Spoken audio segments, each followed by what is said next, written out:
Okay.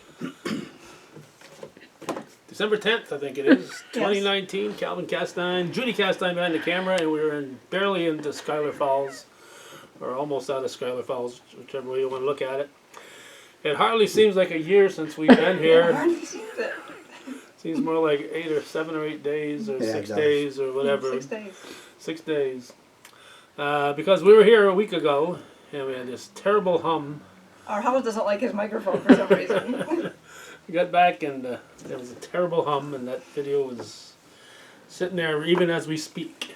And It's going to be removed because we're wearing the same thing, and you promised you'd remove it. I wore something different. Well, we didn't, and you Well- said it was okay. I knew you'd be wearing the red, I so I wore messaged the you green. about my fashion choices, and you said they would be okay. I was worried when she said for fashion choices there. I forgot to send you mine. I Yes. forgot to ask you. I was didn't, gonna tell I you, didn't want to clash. I was scheduling my wardrobe and I wanted to know if it was going to be Larry's a okay. big wardrobe scheduler. Anyway, before you all tune out here, Yeah. We have a reason. yes, for many, many, many years, how many years? Many years? 78 it is. 78? That sounds like 41 years. If you want to read about Prohibition in the North Country, you picked up a copy of Dr. Alan Everest's Rum Across the Border. It's 172 pages of this size of a book. It's available in hard copy and or paperback. I brought one of my paperback copies. And I've found out, last night, just for the heck of it, I looked to see if there were, I didn't look on eBay, but I looked on some of the book selling sites, and there's a whole bunch of these available if people still want to get them at decent prices too. So, Yeah, oftentimes out of print books they'll jack the price up. big Yeah. time.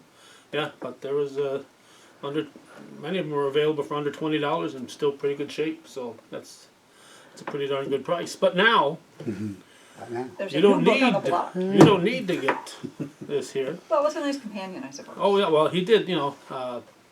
We'll get into who we talked to here, and after we get to introduce this one here, Volume 1 of what will be 2 volumes, by Lawrence P. Gooley, a.k.a. Larry. You're supposed to ask what the P means. Perspicacious. That was a reenactment. Okay. Larry, what does the P stand for? Well, Lawrence, what does the P stand I'd like for? to say perspicacious, but it's Peter Peter. for my maternal grandfather. Okay. Did I Okay. say maternal? I meant paternal. Yeah, you said 50-50 maternal. shot and I He was a missed. Gooley? Yeah, He was a yeah, Gooley, yeah. not a Legree? Yeah. A 50% No. chance of getting it correct. Yeah. Good Good job. Give it a And shot. Jill Jones, what's your middle name? Carlene. Carlene, all right. Okay, just in case anybody was wondering. And Judith is Ann, and I'm Thomas. So, There we go. all right, we got our middle names out of the way.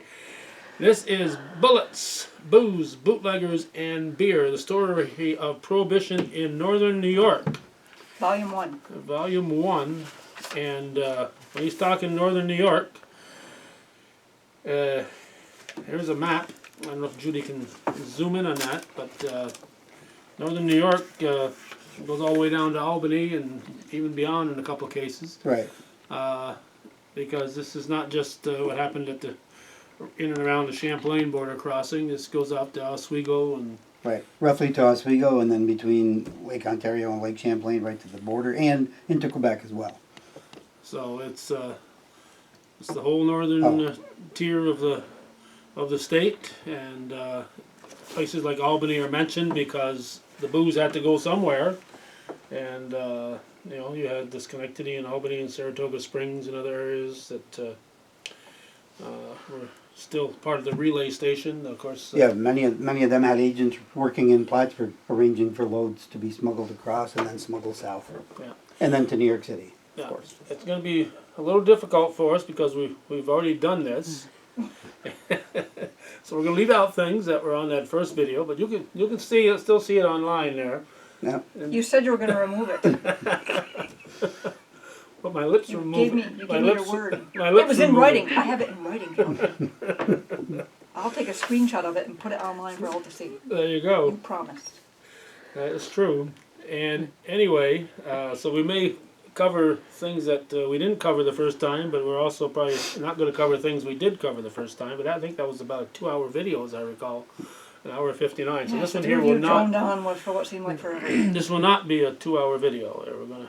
We're gonna keep it a little bit lower than that. But anywhere in the North Country that you have an interest, and as I started to read through this, I discovered that there's a whole lot of reports here, and if you have a distant ancestor that was involved in bootlegging and got their name in the newspaper, chances are it's quoted in here. There's a good chance. It's a.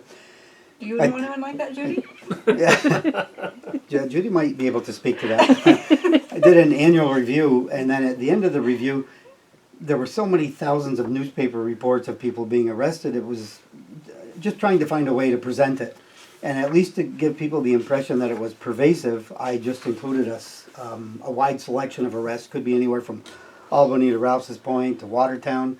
You know, sometimes there's details, sometimes there isn't. And a lot of these are official government reports. So just to give an example of that, I'll randomly open the book Sure.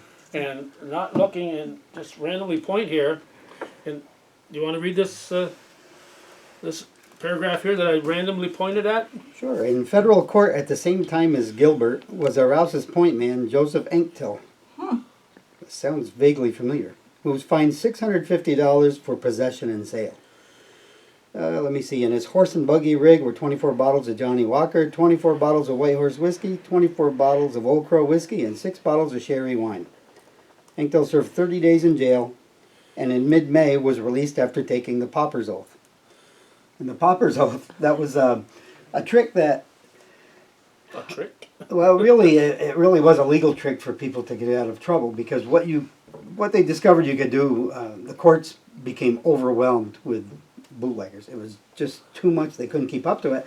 And one way that people would get out of jail was there was a pauper's oath. You could claim you were poor. So you couldn't hold people in jail just because they were poor. It's similar to the bail argument that's going on right now.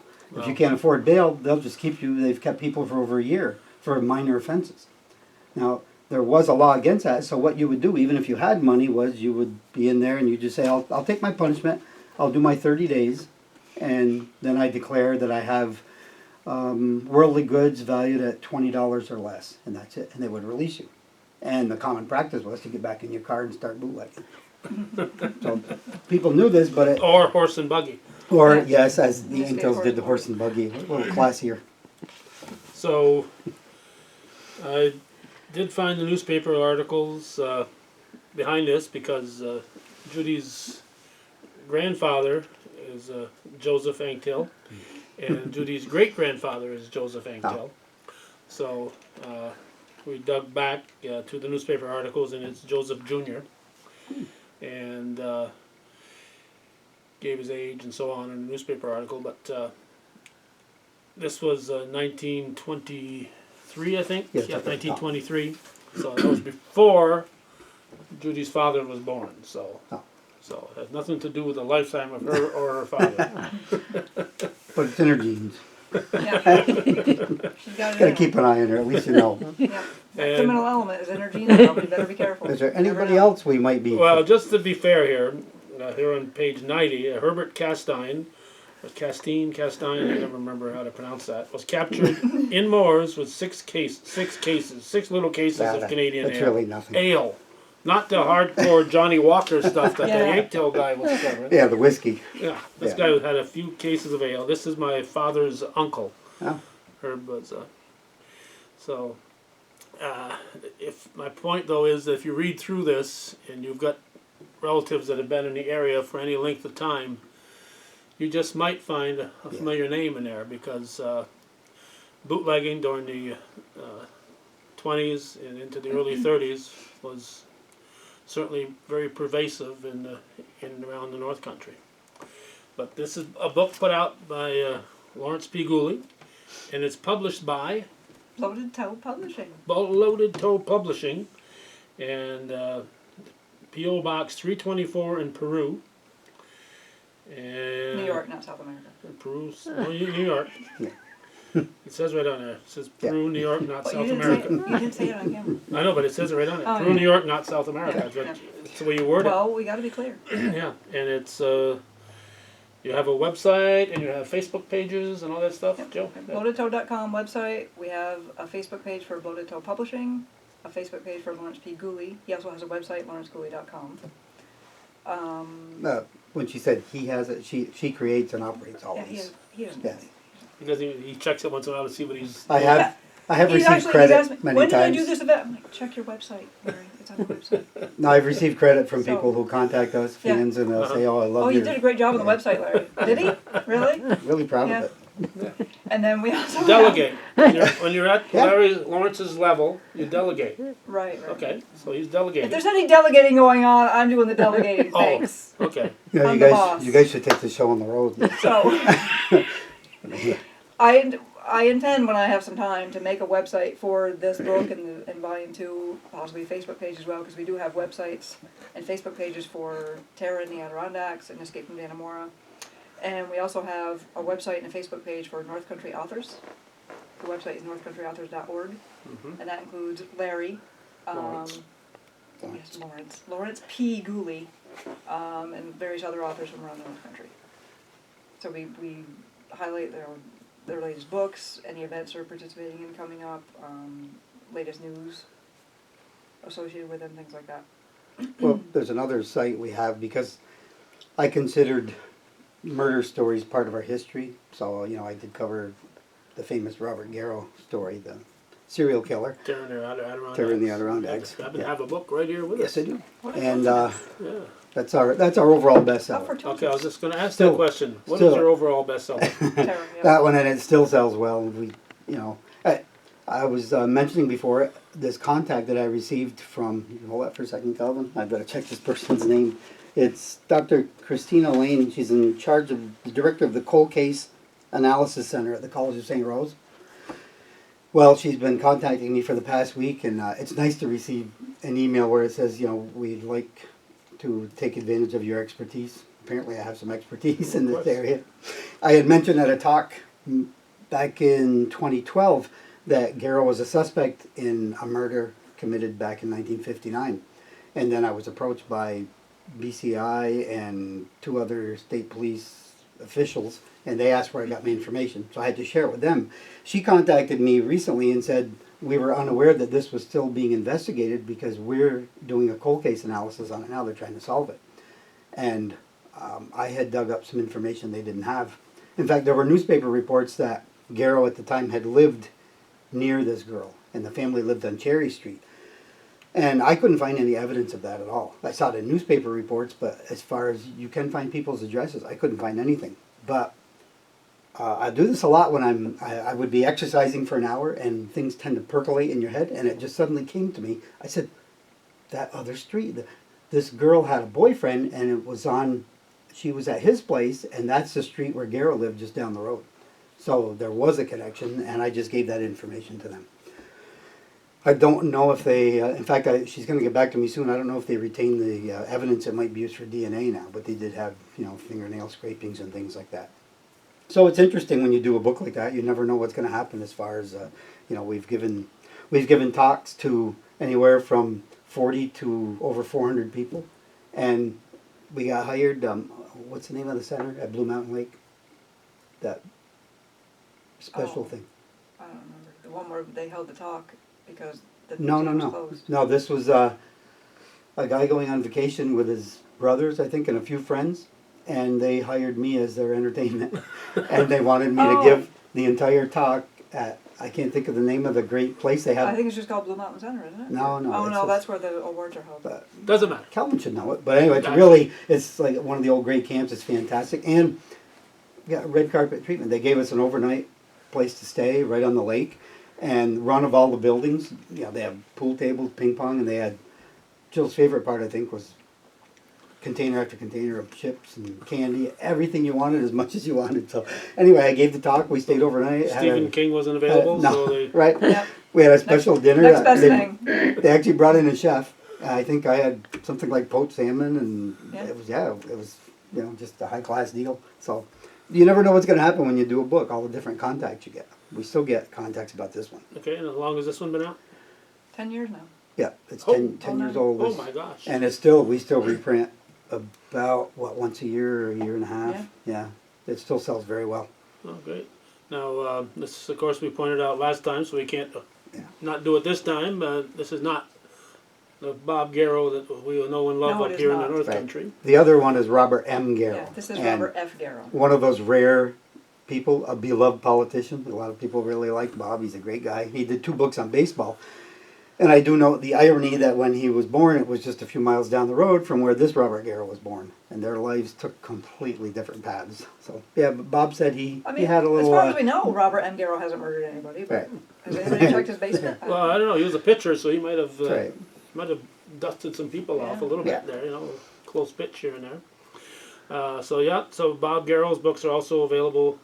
Not this Robert Garrow, but Bob Garrow, the baseball. Yeah, they're available directly Man. from Bob. He usually has some copies on hand. But they're and then are they published on by our Bloated website. Toe though? Yes. Okay. And how many books are available at bloatedtoe.com? As far as books we publish, we've done over 80 now. Over 80. And Bob Okay. has 2. He has the only game in town, was it 1860 and 1960? Yep. And then the last run covers 1960 to And 2003. yeah, he does a great job of covering local baseball, the local baseball Town team, which team I was baseball. always interested in, town team baseball. Yeah, and he's got a small area of interest here. Obviously, if you're from Colorado, you probably wouldn't have, and you've lived, you didn't come from here anywhere. You Yeah. wouldn't be too interested in North Country baseball here, but bootlegging and rum running is something that Sure. anybody could find interesting. Oh, definitely. And so this book, as we said, has been the Bible. I was fortunate Bob Van and I did 2 stories with a couple of bootleggers when they were still available, and I know at least one of them, Eddie Favreau, did some NPR stuff, so I don't know if they got archives that they can ever share, but not too many of these old bootleggers spoke on the record. And what was nice with Dr. Alan Everest's book was that he spoke to a good, he spoke to underneath the bootleggers, he's listed Leo and Diane Filion of Champlain, Gaston Manette of Rouse's Point, and Francis Sam Rasco of Rouse's Point. They have Leo Filio there. Leo. Leo's one of my connections. Yeah. And attorneys, Bob Booth and Jeremiah Davern. Law enforcement officers included Ralph Chilton from Rouse's Point, Walter Connolly, of course, I knew his family is still very much in the area. Walter was a distant cousin, first or second cousin of Tim McCoy, the old cowboy. Did you know that? No, I didn't know Yeah, that. yeah. Thought you were going to say of yours. No, Tim McCoy. You've heard of Tim McCoy, of course.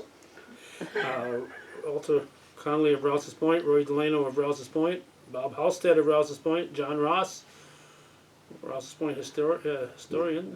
He was I knew a him. customs officer. Henry Twaits of the Elsevier Forks area. Oh, yeah, Philip got some Bauer of great- Plattsburgh. Dwayne's got some great coverage on him. Yeah. He's got a remarkable story. Yeah, so this is all a lot of first-hand accounts, but all these people are gone, so you had to really do some searching to Yeah, up with well, your information. right. Some information though. My mom used to constantly say, "Larry, will you stop asking questions? Don't be such a pest." Well, I knew Frankie Minette, Leo Filio. I never talked to Eddie Favreau about it, but I talked with several of them and the Bennett family about it when I was younger. So because I did my first book way back in 1980, so I knew a lot of these people, and I was intrigued by how important it looked like it was up here, but I wasn't really sure until I researched the entire thing. Government records are very important. You start with newspapers; they give you at least plenty of directions to go into. But when I list arrest records, if it says someone had 30 cases in their car, well, what happens when they seize things like this is the government has to offer them for sale.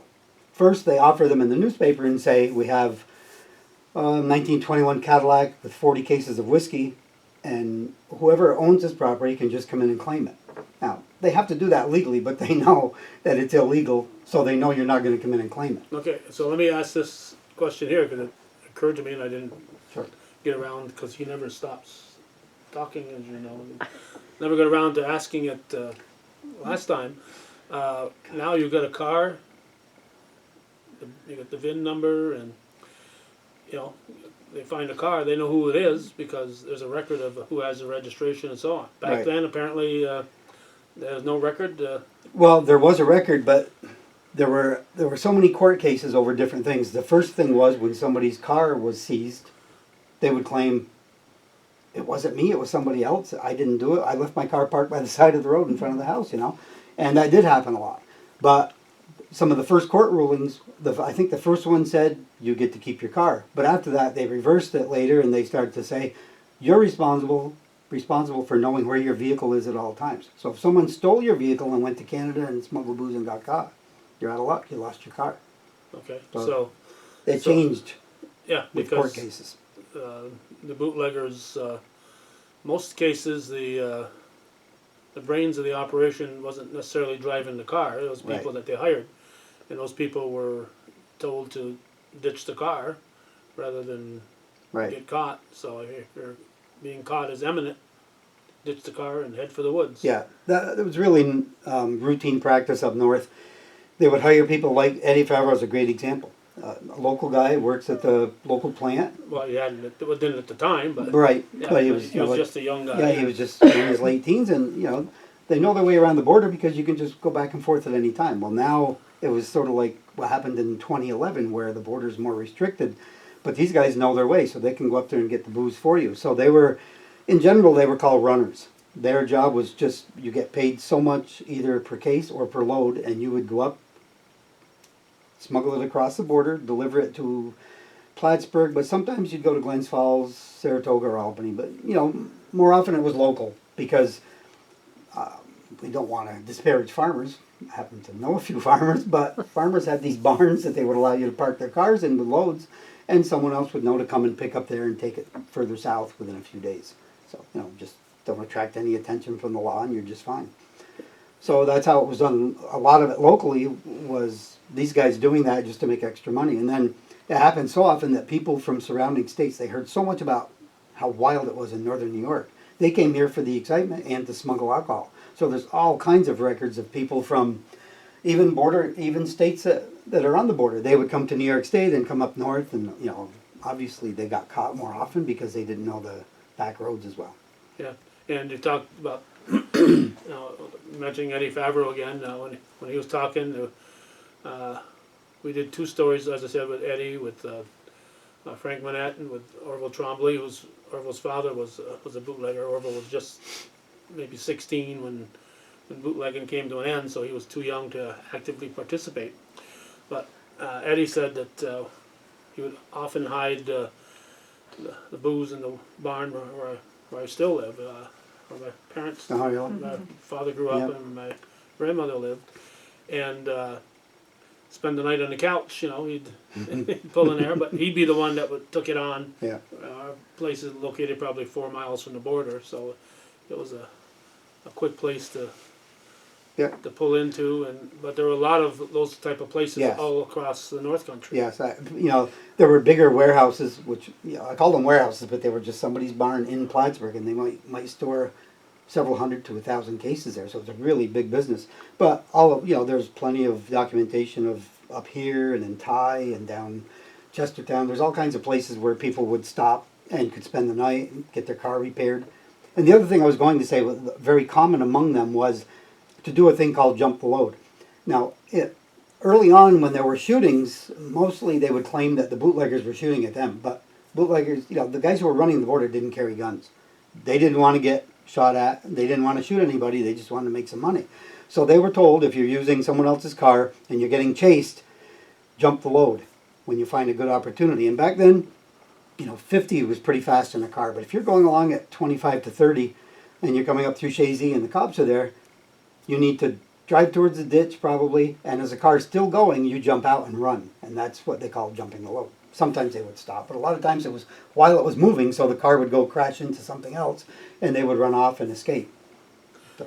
Yeah, it shouldn't come as a surprise to folks that in the early 20s and even into the 30s, many of the roads were not paved. I think someplace in here that I read last night in the early 20s, it mentioned maybe 5 paved roads. There were 37 roads or something. I'm thinking off the top of my head. Yeah. 5 were paved, 2 were under construction for paving, and the other 32 were. I think there was 39 roads. I think there were 32 of them that were unpaved. So that's what you were driving these cars down. So and obviously you're not going to, even if the car could go 70 miles an hour, you weren't going to do 70 miles an hour on a dirt road. No, if you did, it was pretty, well, there were a lot of accidents, a lot of yeah. deaths from that, but yeah, that's the way it was. In fact, that was one of the lobbying angles against paving the roads was the bootleggers are going to be even wilder. They're going to go crazier. And there was you'll find a lot of old articles arguing against it. But Canada was paving theirs, coming down from St. John's, coming down from Montreal. And when they meet up with the line, once you join up with another paved road, you can go much faster. And they had some really fast cars. Yeah, we're going to take a break here just so we don't come back and find out. We're humming. No, this has been humming. But before we do, I want to point out, and I pointed this out last time, that at the time Route 9 was coming through Rouse's Point, so Rouse's Point got a lot more traffic here when you listed the number of people being caught. And now Route 9 goes through Champlain, but if you follow Route 9 down to its southern tip, you run into New York City and you come to Broadway. Right to Broadway. So your main route between Montreal and Broadway is Route 9 that goes through Champlain, and at the time And the runway didn't exist back then either. well, obviously not till '67. No. And famously known as the Bootleg Trail. From the Canadian line to Albany was known in New York City and everywhere else as the Bootleg Trail. All right, let's take a quick break. We're right back. All right, my finger was right where I left it. How'd I do? Did I do good? Perfect. Okay. All right, we checked. It sounds good to us. You may have a different opinion watching this, but I know you made lots of notes last time, and I know Jill's got stuff she wants to talk about. So, what do you want to talk about, Larry? On XP? Well, I would start with a few images. Page 47. Page 47. All right, that's right before 48. Kincaid to use machine guns. Right. It would be, you cannot overstate how important guns were up here during Prohibition. Guns were everywhere. Like I said, the runners weren't carrying them, but a lot of other people were. And eventually, there were a lot of shootouts. There were wild car chases. You might be going 50 miles an hour, and the lawmen are shooting, and there's bullets flying back and forth. And that's just an example of what was happening. And then the president was coming up to stay at the summer White House, and they decided we're going to have men with machine guns. We don't want any bootleggers coming down from Malone through Paul Smith's area. Champlain Hotel, you talking? Or No. or was the former White House at that time? On Osgood Pond. What is it Oh, called? White Pine? White Pine Camp. Calvin Oh, yeah, Coolidge that's stayed right. there in the summer. Did a lot of trout fishing. So that's what that headline's about, was the president's going to be staying there and they don't want any wild action going on. And there was a lot of wild action in that area. So they wanted to make sure none of that happened. And after they talked about machine guns, the next one is on page 50. Which is very close And to it's 47. just a very scary thing to think of, because, I don't know, if people know American history and know what you should and shouldn't be doing, you don't use the military against your own people. That's a forbidden. And that's what was going on here. Because the bosses in charge kept saying we're getting it under control, but they really weren't. They kept trying to find new ways to stop people from bootlegging, and this was one they came up with. They said we'll use the military equipment, and some of that was like this. You see an armored car where they wouldn't have to worry about being shot at. They wanted machine guns mounted on it. So there was a lot of high-profile news stories about it at the time, and then. But the average people complained so much that they decided this wasn't really a good idea after all. But, you can see it's just terrifying to think that that's what's out there enforcing the law when most of the cars are going up to 30 or 40 miles an hour. Well, there's an old TV show that you're probably barely old enough to have seen. It's called The Untouchables. Oh, yeah. I remember that. And there was always machine gun fire in an episode of The Untouchables with Elliot Ness and everybody else. And, of course, there was Al Capone was their bad guy in Chicago. But machine gun fire, yeah. But briefly there was that danger up this way. Definitely, and when you look at the whole picture of prohibition beginning to end, you realize that much of the time, these were misdemeanors. Now, you normally are not allowed to shoot someone for a misdemeanor. They're just considered minor crimes. You might have an appearance in court, but they did hire a lot of very young men and put them in charge and gave them guns, and they didn't realize what was going to happen, but they did. You're talking the feds. Yes, it was mainly federal where the shootings were happening, Yeah. but it was so pervasive that it wasn't just people locally complaining, it was officials of every city and town up north, because it was scaring people away, it was hurting tourism, and people were afraid just to take their, now that you were out of the horse and buggy and had a car, you were afraid to go for a joyride. Yes, and you mentioned tourism, and of course, what we now know as Clinton Community College, Hotel Champlain was a great tourist thing. I mean, when you mentioned Summer White House, we did have several presidents that used Champlain College as the Summer White House, and tourism was very important up this way. Prohibition is coming in right after, right after the war, World War I, Yeah. and in the early to mid 1910s, 1914, 15, 16, the Plattsburgh idea was very much alive, Mhm. where their training became known as ROTC now, training officers at the Plattsburgh barracks.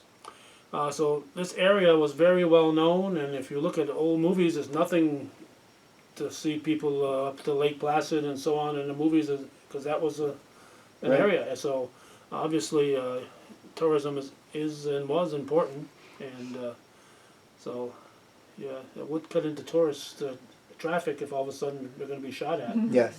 No. But, you know, on the other hand, when you had the barracks, you had a pretty good market for your product, too, locally.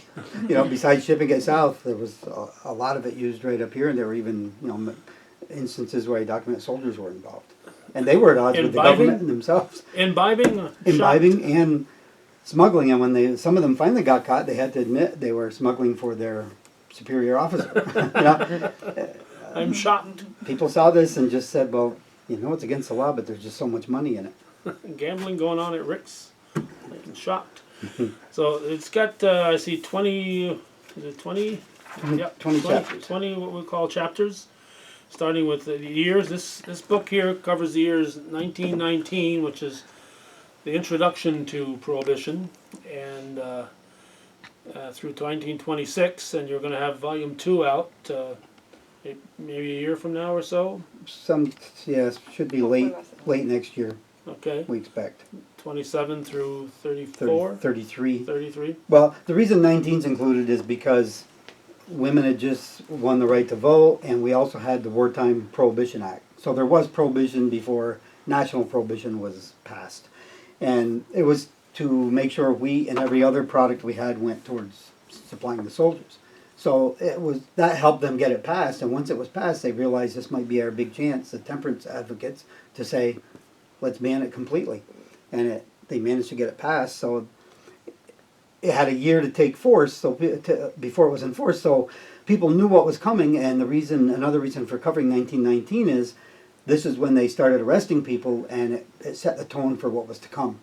When I looked right away, the arrest involved gunfire, chases, you know, all kinds of dangerous things, and the concern was this is how it's going to be, and we were very much likened to the Wild West up here. It was really wild. And as bad as I thought it was far worse. You know, when you need to look at prohibition every year, accumulate everything together, not just newspaper articles, but government records, books by people who were involved at the time. The national prohibition leader wrote extensively on the subject early on, so we had details right from the highest levels of government and how he was even working in northern New York. New York was a huge target because New York City was the largest city in the country, and with our high population here, we obviously had more of a market for bootlegging. And all you had to do was smuggle it across the border, get it south to Albany or New York City, and it's easy to sell it. So even though you had Al Capone in Chicago, you had massive smuggling out west in the state of Washington, the focus, in the end, the biggest, most important target was New York State. And as I learned more about this, it became exciting to see how involved we were, because there were two targets at the time when you focused on New York State.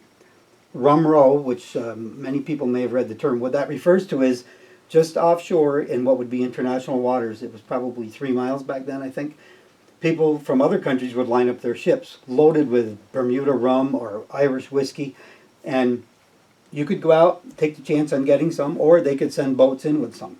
And that was Rum Row, and that was New York City's main supply. So the government was really concerned about this, and they did everything they could to stop it. And the more they focused there, they realized the other place where booze was just funneling in was the northern New York border with Canada. The St. Lawrence was bad, but they always focused. The primary one was about 65 miles from Rouse's Point to Fort Covington, or to the reservation. Tremendous amount of smuggling there, and whenever Rum Row was being quashed somewhat, more booze would come across up here. And they just couldn't stop it. They insisted they were stopping it, and year after year I go through how they replace the leader in New York State, and he said, now we're going to man every single, we had, I think at the time, at one point there were 37 crossings. We're going to put guys with machine guns at every one of these. No matter what they did, year after year, it failed, even though they claimed they were being successful. Well, you want to make a good report to your boss. Yes, right? So, and that's what they did. They kept putting out, it was similar to what I just read this morning about, we were being lied to about progress in Afghanistan all those years. Mhm. They would come out and say publicly, I quote it many times, repeatedly quote the bosses who said, we'll have it stopped very soon and it's looking good, and really the true story was it wasn't even close. People would not give in, and they had such a supply route set up.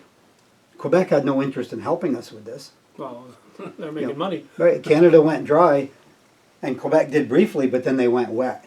And Ontario was sitting there dry, looking with envy at Quebec, because Quebec is making millions. And they were making so much money that the Quebec government decided we're going to take over the alcohol business. So they took it over completely. They had distribution centers. And mainly for our purposes, it was Montreal, the pipeline through Rouse's Point, Plattsburgh, Glens Falls, Albany, New York City. And on the other side, you had Valleyfield, direct down to Watertown and Malone, Chateauguay area. And then there's very few main highways back then. You'd funnel it down to Syracuse, distribute to the rest of the state. So booze was coming across in both places in huge numbers. Yeah, and I've been reading a few pages in this since last week. I saw that you mentioned that Vermont wasn't a particularly high traffic area as far as the booze coming across.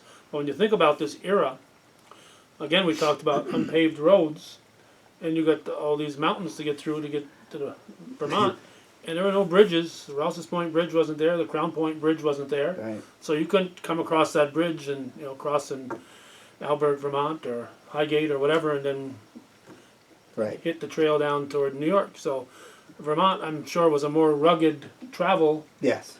to get to downstate, even though Massachusetts might have been a good place. Boston, I'm sure, would have welcomed a drink now and then. There's some Irishmen down there. A few, yeah. Yeah. And yet Vermont I've actually heard has some. a, I've not. Vermont actually has a place called Smuggler's Knob. So Yeah. There you go.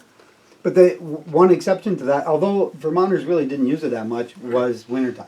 Wintertime roads were the rivers, and Lake Champlain was the main highway. But most of the use of Lake Champlain was by New Yorkers who would, they were concerned about getting caught coming down Route 9. Said, well, we'll just drive onto the lake at Rouse's Point and we'll head south, and that's what they did. And they actually had roads mapped out all the way down to Ticonderoga, where they would try to stay offshore and get down there and then get back inland and go south. I'd be a little concerned about broken ice, but that was theirs. So we got first 8 chapters are the years. Then chapter 9 is standout bootleggers. Then you got tricks of the trade, ingenious smuggling methods, notable incidents, shooting injuries and indiscriminate firearm use, shootings and attacks on innocents, deaths by shootings and chases, odd, funny, and unusual incidents, bootlegging on the water, Lake Champlain, the St. Lawrence River, Lake Ontario's eastern shore, the men of Prohibition, speakeasies, stills, and some wild chases. So that's all within that 1919 to 1926 Yes. era. And it's not covered lightly. It's comprehensive coverage. I point out sometimes that when we publish a book, say this is 6 by 9, 224 pages, probably considered an average sized book. And in this book, there's about 65,000 words. In this book, there's about 250,000. So it's about 4 times one of these. And that was necessary to provide that kind of coverage. If there was a minor story or a big story in Plattsburgh or in Watertown or in Clayton or near Oswego, I knew about it. I had to know about it. I actually had to take, when I looked at the officers and I said there was a lot of corruption, I point out, but I didn't just take note of a few articles about them. I researched everything I could about the man's life from beginning to end, and to see how this played into their lives and how it played out for them as well, because a lot of them ended up in trouble briefly, but it was important to know everything about every one of them. I didn't just take something out of a newspaper and say, you know, here's the story. And usually, thank goodness, the government has to publish a lot of their records. That comes in very handy. Yes, it's 462 and a half pages. Yeah, well, I would say 472 as a publisher because it includes the front matter. But when you do a book count, a page count, that's what you go by. Because that's so many sheets. That's the last one's a cover sheet. This is actually not ours, but my first hardcover. All my other books are soft cover. So This is a top quality hardcover book, and it's huge. It takes a long time to read it, but you can, as you mentioned before, you can actually just. It's very entertaining. You just sit down and just start reading somewhere. yeah, and you just stick a bookmark in there, and you remember where you are. Yeah, because the annual reviews are chronological. So as the author, I'd prefer someone read the first one beginning to end, and you get a feel for what it was like. And as you go year by year, you really do get a feel for it, and then you realize that it was like the Wild West. There were wild shootings at least every week, and it was through the streets of Plattsburgh, through the streets of Ogdensburg. People are just no regard for private citizens, kids playing on a playground. Just stop that bootlegger. And that's what they were doing, and that's why there was a lot of media coverage against what was going on, because nobody wanted to live this way. People wanted you want to just live your average normal life and not have to worry about being shot all the time. Yeah, as an innocent bystander, and Yes. obviously there was some of that, and Yeah. it had to be addressed, and it sort of was. I think as it went on, were there fewer innocent bystanders? No, because the mayor, people would take this to the DA in Plattsburgh and to the mayor, and they were against the lawbreakers. So yes, they were against the bootleggers, but they also didn't want the Border Patrol to just say, we're feds, we'll do what we want. And they just come driving through the main streets, Margaret Street in Plattsburgh, bullets are flying, they're hitting cars, there's people are shopping and everything. So this was terrifying to them, and there's one point where the mayor finally complains enough that they get the Ogdensburg mayor to help them out too, and they'll say, well, we've looked at it, when they bring in the feds, always bring in the feds from the top, the number one guy in the country, and then I've given the order there will be no more shooting, and then the next day somebody gets shot. Right. Just like that. They gave it lip service, and that was about it. So it was an ongoing battle for many communities up north. So this is, we said 470 pages. I'll say 472, but we can go with your 462 now. I'll give you that. People might not read the front matter, right? Right. Yeah. There'll be more in the second book. There will probably be some more front matter, and it's possible I'll try to index it, but the index is going to be a book in itself because, as I said in the annual reviews, then I'll put a collection of maybe anywhere from 50 to 100 incidents, and there's thousands of names in there. Because, and I did. Just impossible to. Yes, and you know how it's so hard, to see, my own name. It might be Gouley or just Ly or Let. So I didn't just use the names. If someone says that's not how my family spelled it, well, a lot of times it was different within the family, but not just the way it was reported. I used records. I used Ancestry.com, and I'd actually have to look up every single person's name to see was it spelled correctly. There was the Mullers, you remember? That used to, I don't know if any of them still live around here, but I knew a couple of them. And one of their, Gary's uncle was shot and killed as a lawman back then. Yes, He was a bootlegger and a lawman. Ansel or something like Yes, Ansel. And that name, Ansel, is spelled, you wouldn't think a 5-letter name could be spelled that. that many times, yes. But, you try to go by the census records, especially if you can have maybe 3 different versions, 1900, 1910, 1920. If it's consistent, then you think, maybe you have something. But you know, sometimes it's just difficult when people change the family name within a household.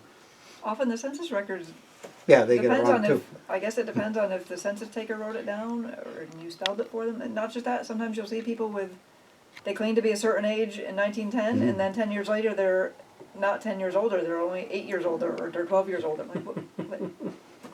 What? So they, apparently they're lying about their age on the census. You want exact? It was mainly the women that. Yes, I guess, No, there were some men happened too. quite a bit, yes. In New York, we did something, a lot of states passed their own version of prohibition. So this became very important to enforcement because if you passed your own law, that means now it's a state law, you can use state resources to enforce it. So there was a lot of trouble here over that, of course, because New Yorkers were making a lot of money smuggling. So they passed what they call the Mullen-Gage bill. I think it was a series of bills. And that restricted it, and that put the police and everybody else to work trying to stop bootlegging. And then within 2 years, the state rejected it. They decided we're going to repeal this. The picture on page 70 is a headline addressing that because Smith was the governor, Al Smith was the governor at the time, and he was known as a wet. He supported, you know, he was against the prohibition law. And they said, by signing this, is really remarkable, some of the things they wrote about New York. They said, they actually wrote this, pull down the flag from the flagstaff on the Capitol at Albany. Rub one star out of the flag. We have 47 states in the Union. It is now the United States of America, less New York. And they said they held out hope right to the last minute and Smith wouldn't sign it. But when he signed it and repealed it, we were one of the few states who didn't have our own prohibition law. So they had actually formed Troop B to help enforce prohibition, and now we didn't have to use state resources. But really what would happen, though, is the state police, you know, they were very efficient. They would go out and make an arrest for bootlegging and then turn you over to federal authorities. Usually they would call customs or somebody to come and pick the guys up. Well, it better let the feds have the court costs and. Right, because people didn't want to pay for it locally. And they weren't going to. And so many of these were going to plead the Pauper Act. You weren't going to get Yeah. the fine. So. And what happened here in Clinton, Franklin, Essex, St. Lawrence, Lewis counties, every jail, now Plattsburgh might have 3 or 4 people in jail normally. Suddenly they were so overloaded they have to send prisoners down to Essex County, to Elizabethtown, because there's just no room. And they keep coming in day after day, so you have to keep sending them off to federal court. And federal court wasn't held up north initially, even though the highest arrest rate was in northern New York State. Imagine that. Of all the country, we had the highest. We had the highest fines and the highest number of arrests, and yet federal court would be held in Binghamton, Syracuse, I think sometimes Albany. They expanded to Utica and a few places, and it took years before they finally agreed to send a judge to Malone so that you wouldn't have to keep, you had the cost of taking all these guys, taking them by train all the way to Binghamton and going to court. Yeah, but the judge got to stay home and didn't have to Right, relocate. the judge traveled, but he was traveling within central New York. Right. Yeah, I was going to point out earlier here that this is how many pages it is, but when I talked to you a year and a half ago, you were thinking of just doing one book. It wasn't going to be 2 volumes, but I think you kind of decided that there's just so much information in here that you had to make it 2 volumes. Yes, what happened was I kept collecting. I've been doing it for 7 years, and you know, like when I do an average book, there might be 500,000 to 1 million words of research collected that you have to, you know, dig through, throw aside what's no good, and you know, you just go through the whole process, and you finally come down from a few million words of research, or maybe 1 million, to 65 or 70,000 words in a book. But this one here, I was so far beyond 3 million that I stopped counting. I had digital files that had, one of them has over 1,000 PDFs in it, with most of them have 3 to 5 articles. So it's immense amount of reading, but the only way to do it is to absorb it all and then try to find a way to get the message across. You know, like every time I talk with someone, they'll say, "Oh, you should have talked to my uncle." You know, you could literally have 50,000 of those stories. So you could do a book that way, and it's part of what Dr. Evers did. There's a real value to that type of book. But I wanted to know and share with everyone how important it was in Northern New York and how different it was. We just hear about, you know, the flappers in New York City and the wild parties and the speakeasies. But the truth is, speakeasy was a term that applied to any place where you could get alcohol. Now, if you, up here, it was barber shops, tailor shops. You could stop in for a haircut and then they direct you into the back and you go have a few beers with the guys. And that's what it was like. And so I document hundreds and hundreds of those types of things. Restaurants did the same thing, hotels, because there was just so much money in it. And people just have this attraction to alcohol. It's just overwhelming to where we actually repealed for the only time ever an amendment. Well, once to it the becomes Constitution. forbidden, it probably becomes more Yeah, attractive. once something's forbidden, people Yeah. want it all the more, yeah. Yeah. True. So, yeah. So, yeah, people probably drank because it was forbidden. Wouldn't have thought about it otherwise, but I know for me, if I don't wanna do something, but then you tell me I can't do it, well, then I'm doing it. So- From so you tell experience, you don't can't tell don't her. touch the dishes. I'm going to do them when I get back. Right? She has Yeah, a plan for I don't that. fall for that bogus Oh. reverse psychology stuff. Okay. Yeah, It he works with tries Judy. It works with it. Judy. He tries that I sometimes. said, don't touch the dishes, Judy. I'm going to do those later on. And she does them right away. Let's see. Well, page 79 has a. It's not vulgar, but it does have a Uh-oh. word that you don't Vulgarity normally alert. Uh-oh. you don't normally see Put the on kids to bed. Calvin Vision. You know. No. Jackass is not vulgar. Well, That's an animal. Okay, there you go.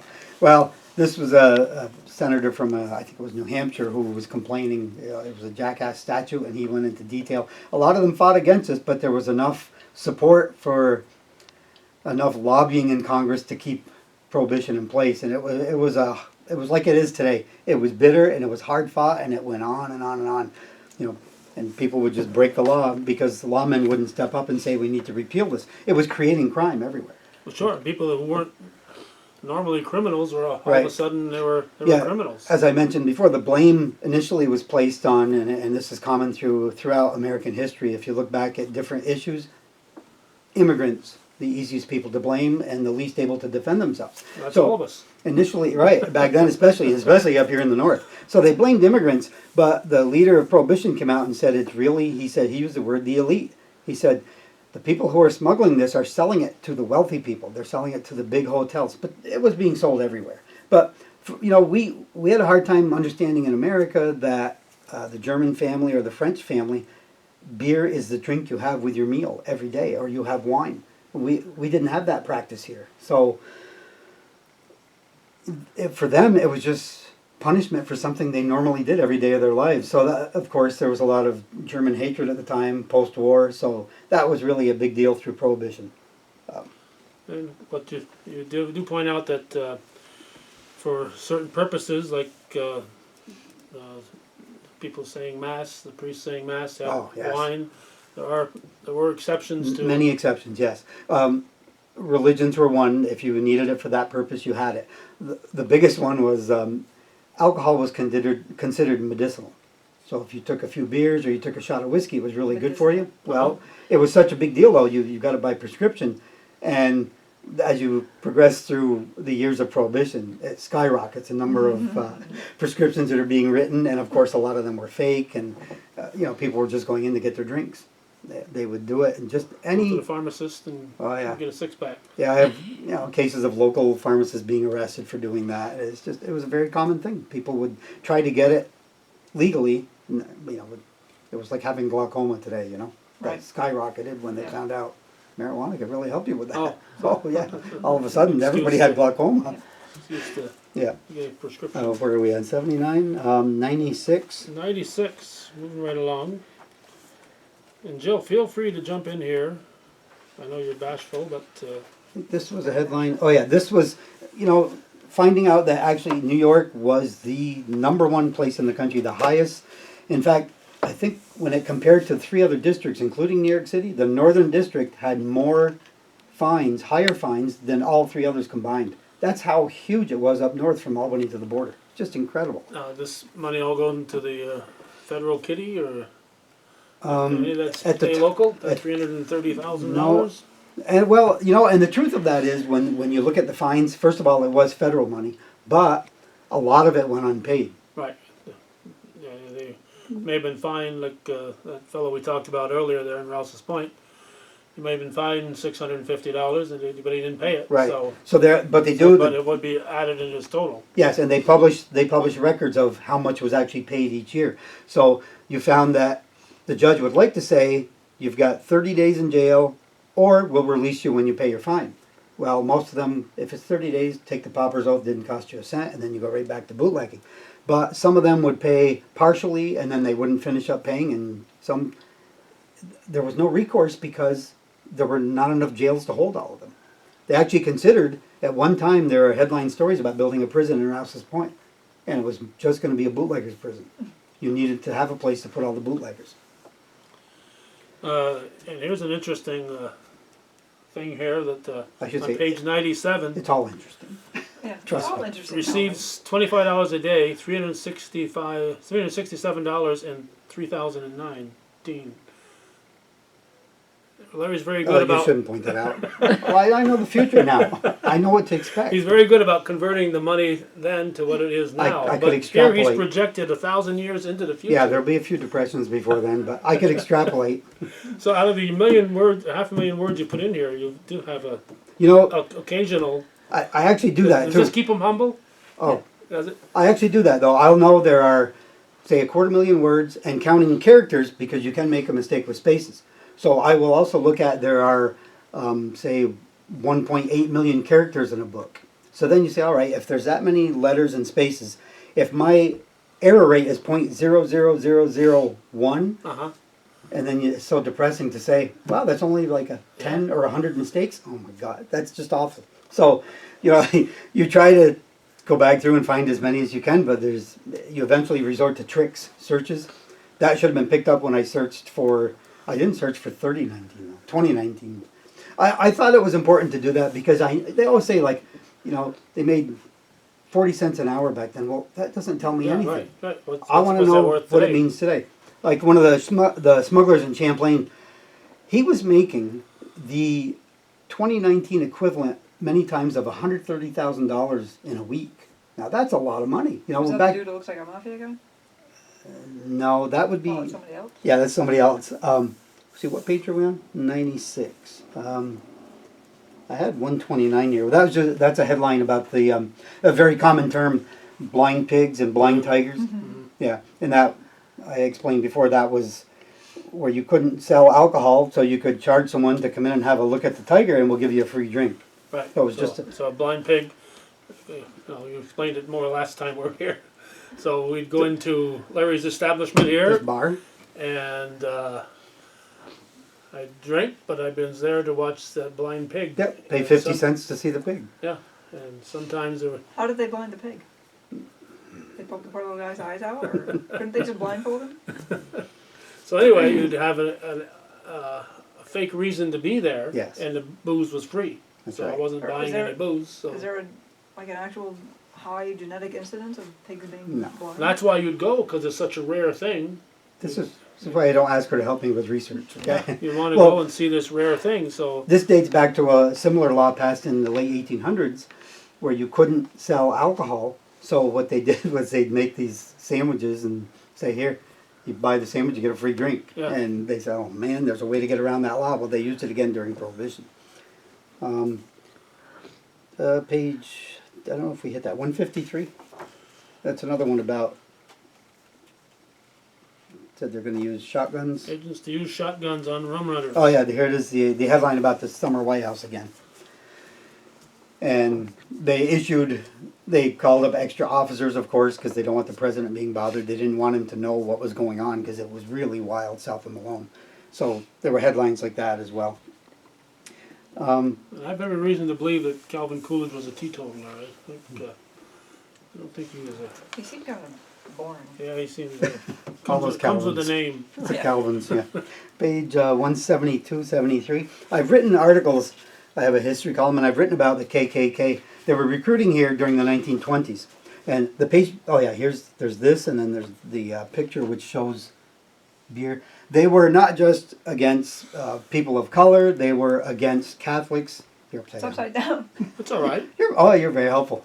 They were also against Catholics and against criminals. So, you know, you really came to the wrong area if that's what you're against, because a lot of Catholics, a lot of bootleggers up here, and they actually posted this notice on where Alex Badet lived.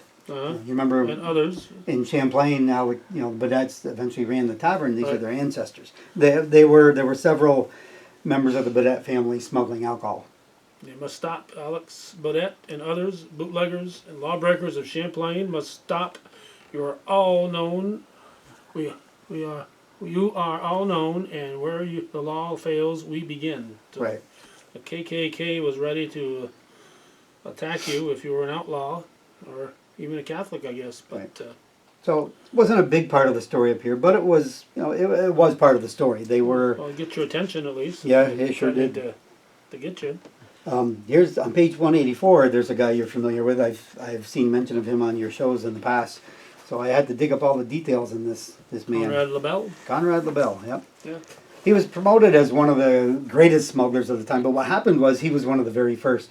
They had a bakery up in St. John's, or right near St. John's, and eventually set up a bakery in Champlain. And he began smuggling alcohol, and it was just almost seemed like an innocuous thing, just another arrest at Beekmantown Corners. But they captured 11 cars that time, and it turned out, some of the men, to save their own rear ends from prison, they talked. And they happened to be working for Conrad LaBelle, and this is how the chain of supply was exposed. That they didn't realize at the time. They were thinking most of the smuggling is local, but no, he was running alcohol with a whole bunch of different cars to a whole bunch of different cities and making lots of money doing it. So Well, he looks like a mafia guy. yeah, they popularized this up in Quebec. You can search websites and find things about him, and they did pronounce him locked up for life at one point for killing someone in St. John's, but that was not the right guy. He was actually involved in a car accident, and it was a bootlegging related incident, but it was up in Canada, and they had a serious crash. He barely survived, and his friend died, and that's why he was locked up. It was for manslaughter. Okay. But he was really not heard of much after that as far as bootlegging. There were other men who took it over and were in charge. But he was one of the first, and he did have a lot of, 11 cars at one time being nabbed. That was a pretty big deal at the time. Yeah, this is in the chapter called Standout Bootleggers. Yeah, 186, you'll see another local reference, because the man who owned the very well-known Holland House in Rouse's Point was Henry Holland, and with irony, I have to point out, he was the man in charge of the federal forces in Ogdensburg. And at the time, the man who was running his hotel here in Rouse's Point was bootlegging. That was Joseph Goyette, Yeah, that's on page 185, right next to Fitzjoseph Goyette. 186. There's probably a headline with his name in it, something like that. Oh. 185. Okay, yeah. Oh, Holland yeah, House at Holland Rouse's House. Point gets raided. Booze and slot machines Yeah. seized. Joe Goyette held by commissioner. And he wasn't a big name in bootlegging, so that's what's so important about digging, because you find out among the bootleggers up here, he actually was very active for an extended period. And he eventually had a connection. I think his job was mainly running places like the Holland House, so eventually I think it was a Canada Hotel he ran, and that was a big smuggling place. Well, I know even into the 60s or so, a lot of the people that stayed at the Hotel Holland House, the Hotel Holland in Rouse's Point, were railroad. So I imagine railroad running through Rouse's Point was a Yeah. popular way to move stuff Yeah. south too, because we did have the railroad. Is the railroad covered in here at all? Is the Oh, you mentioned Smuggling the by rail, boxcar. definitely. Boxcar. Oh yeah, we'll get to a few pictures of that. Yeah, that was really a big deal, because it was under the radar for a while, because they were mostly looking at those Engtails with their horses and buggies and the cars, and then the boats coming down the lake, and then they realized that they were hiding this stuff in the cars. Let me see. Page 190. Like I said, I covered everywhere. This is out on the St. Lawrence River. This guy was quite the bootlegger for an extended period, Charles O'Brien. And this is an incident here with 600 cases where he was, with his boat, he was sneaking in and out the islands, and the Canadian line runs through the St. Lawrence River. So he's mostly staying on the Canadian side, and yet but the American lawmen went after him. They weren't supposed to go into Canadian waters. So they captured him, and they hooked up to his boat, and the story was they began to tow him to the American side. He told a different version. He said they did hook up, they did start to tow me, but they couldn't control it. It was too much for their boat. So he fired up his engines to help out, he said. Help out. And the way he helped out was he dragged their boat across the line into Canada, and then he's free to go, supposedly. But unfortunately for him, they held him while they contacted someone across from Ogdensburg, and it was a member of Parliament, and he okayed the arrest. And they did arrest him, and he went through a lot of different things. Well, as you said, Ontario was dry at that time, so even though he was in Canada, he was. Well, at that point, Ontario had gone, I believe they'd gone wet because. Oh, they moved back? Yeah, because they just couldn't stand watching Quebec make all this money, and they weren't. You know, they passed a law first where they could make alcohol and sell it to Quebec. So that helped them somewhat. But still, to see everything going this way and south when they could just be feeding from Toronto, they could feed south, Buffalo, Niagara Falls, Detroit. That's what they wanted to do, and that is what they did, in fact. Charles O'Brien. Oh, one of my favorites is 193 and 4th, because that's from my hometown. And I had mentioned before, Albion is how I would pronounce it, and Maria LaFontaine. Well, actually, it says LaFontaine in the headline. They were listed as LaFontaines. But this guy was caught through a big undercover effort by a man who was, with his wife, was working undercover in the south, capturing moonshiners. And when they came up north, after seeing things for a while, his wife commented that the south had nothing on the Canadian border, that this was really wild. New York Times reported the same thing. People from New York City said, unbelievable what it's like. People came up just to try it out because it was so exciting, where there was so much shooting and everything. And what he was doing, this guy undercover found out, was he said, well, I'd like to, I want to get maybe 10 cases of whiskey at the time. And he said, I can get that for you from the Canada Hotel, which many of these spring up just across the line as supply centers for bootleggers. Well, they were hotels. So you could go up, you could drink, you could dance. He had huge dance floors. They'd bring in live entertainment. But they were also smuggling sources, and that's what happened here. He had an arrangement with the Canada Hotel and others, but mainly the Canada. And he said, really, the way to go is by the rail car load. So he said, you can get 40 cases. I can do that. I can get 100. But if you get 300 or 400 in a rail car, we can just ship it right to New York City. So the hotel you're running is there. We can just send the whole thing there. And this guy from Champlain didn't have to touch anything except the paperwork. And they would wire the money to his account. And that's how he did it for several years. And you can imagine, as I list in here, translating it to current dollars, 2019, he would make anywhere from sometimes $30,000 to $130,000 in 1 week. And he did this for at least 3 years, maybe more, before he was caught. And he was one of the people who did do time in federal prison. It was such an egregious offense, but still made a lot of money.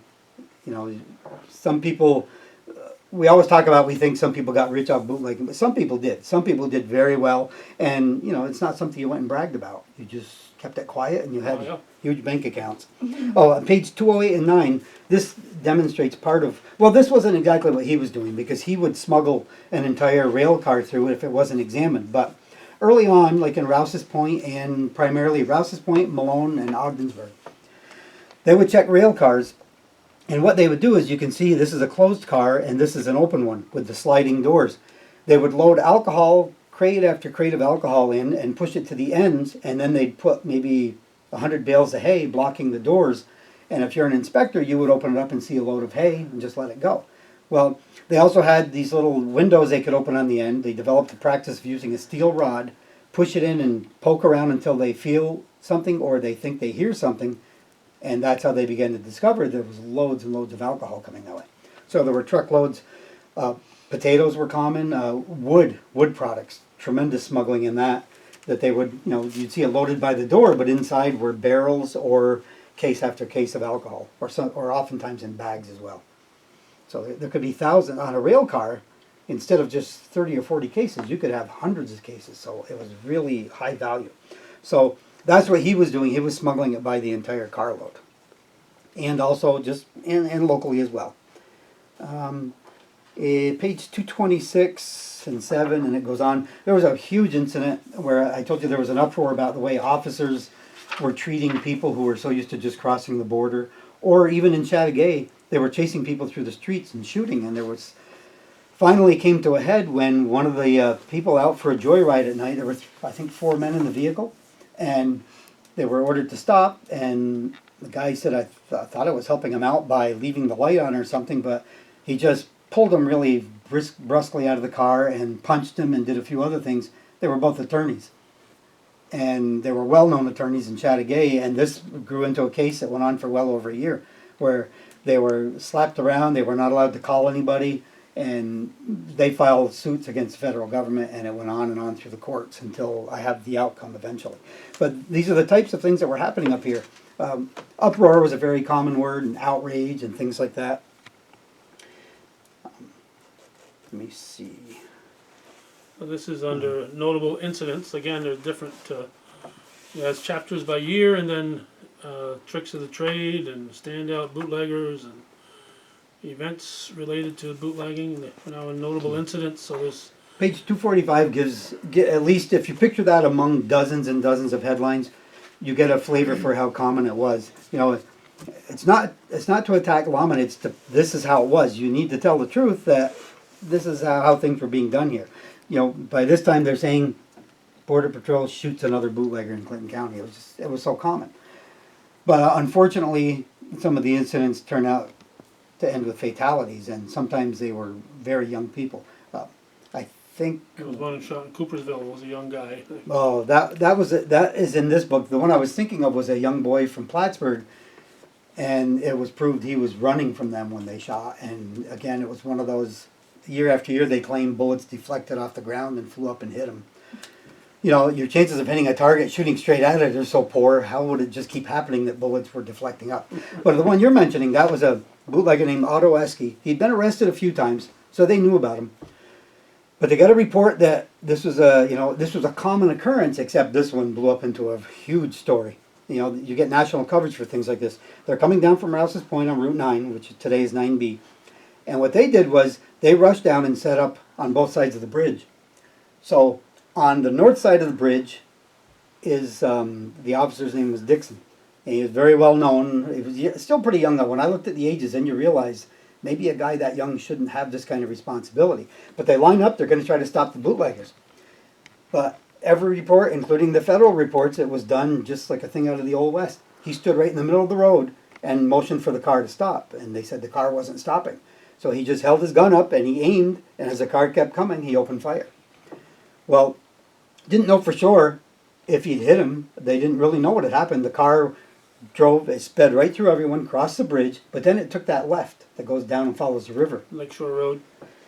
And he went down the road a distance there, and there's still chaos going on back by the bridge because there were other vehicles involved. And in the meantime, they start to go look for this guy, and they said, well, we think he headed down. So they followed down there, and they eventually found him. He had parked by the side of the road and gone down to near the shore and was covered in a blanket. Don't know if he covered himself or the man who lived there, but anyway, he was dead. He had shot him and killed him. And you can see, I didn't mark it, but the ensuing headlines and the pages that follow are, they're charged with murder. The judge, I think the next page might say the judge wants him for murder, but that kind of thing. It was a big, high-profile story, and eventually, as happened almost 100% of the time, the officers were absolved of any wrongdoing. Well, The judges, if the guy was driving right at him with a car, well, you could Right, claim yeah. self-defense, I guess. well, yes, but you know, and the district attorney's argument would be, well, you shouldn't be standing in the middle of the road with a car coming at you. You know, you don't have a right to kill someone for a misdemeanor, but the real argument up here was, it was the federal officers took precedent over any local officers. So it wasn't just local people mad at the feds, it was local officials, mayors, district attorneys did all the fighting because they said it's unfair how you're treating people. We can't have you driving through our city just sending bullets wildly because you want to catch a guy with a carload of booze. So that's the flavor of it throughout Prohibition. They tried to change it, but it continued. And you can see there were different people killed. There were lawmen who were killed. And there were innocent people, many innocents who were shot. And I wanted to point it out, because I pointed it out last time we talked, what I like about a lot of Larry's books is, and as I mentioned to you last time I was here, I'm reading 25 Diabolical Adirondack Murders. So Judy's watching the Hallmark movies, and I don't have to watch the Hallmark movie. I can read about a diabolical murder in the Adirondacks. So it's win-win. You know, Very touching, yes. yeah. So the same thing here with this book. it's not like a novel where it's, everything is, you can read a few paragraphs or a few pages and then pick up from that point, and it's not like you have to remember what happened before because Yeah. it's not a novel. It's not a saga. Right. Right. It's a whole bunch of individual stories. And I shouldn't do too many more. There were things like, 250, 257, those are about federal shootings, and Ogdensburg was really having a big problem as well as Plattsburgh. I pointed out before too that Watertown, strangely, was a different animal during Prohibition. Once we repealed our state prohibition law, Mullen Gage back in 23, they passed their own city law. So city resources could be used, and they were used extensively to try to eliminate bootlegging. So they were completely different. No other city or village or town up here did that. And they stuck with it too, but it seemed to be mostly a failure because it was a good place to run your alcohol through. Watertown, really? You have about 3 months a year you can not have snow on the ground. Yeah, well, it was the nature of bootlegging that in December there was a huge rush, end of year rush. That was always a big deal. Every year, year after year, there are headlines, we need to stop this. They can't stop it because you're feeding New York City. There's so much money in it. But then, yes, late December, January, February is just, the roads are terrible. But you did have St. Lawrence River, so you could at least cross. But, the roads weren't good, and smuggling generally picked up as mud season was coming to an end. So it was different. It was done by sleigh during the wintertime. And then again, a lot of times it would focus on the St. Lawrence or the Ontario shore or Lake Champlain because you could travel on the ice. So, you can get from Plattsburgh to Whitehall, that's a long, you got 100 miles where you don't have to drive where there are lawmen. You just try to go down the lake as much as possible. Didn't always work out well, but that's what they did. Especially if they're out there cutting ice for the, Yeah. for the winter. I can keep going, but Jill's going to have Jill's stuff. yeah, sure. I don't know about the time frame. Officers fire on women and baby and auto. Yeah. Page 260, my gosh. Yeah, well, it is true, and if it was your family, it was really very upsetting. One incident where people were chased and shot at only because they were driving a yellow car. Lawman said, well, we were looking for a yellow car, and you came along, what are the chances? And you went right by, so we opened fire. To this day, I don't drive yellow cars. Yeah, that's the thing here. Yeah. That's the only reason. Good thinking. Yeah. Yeah. Smart. Speaking of smart, a smart thing to do is to find something that was written 150 years ago and bring it to the modern era. Well, this is one of our historical reprints. It's called Preserving History. Wild Northern Scenes, or this is a big thing back then for some reason. They would give a book 2 titles and put "or" in between. Yeah.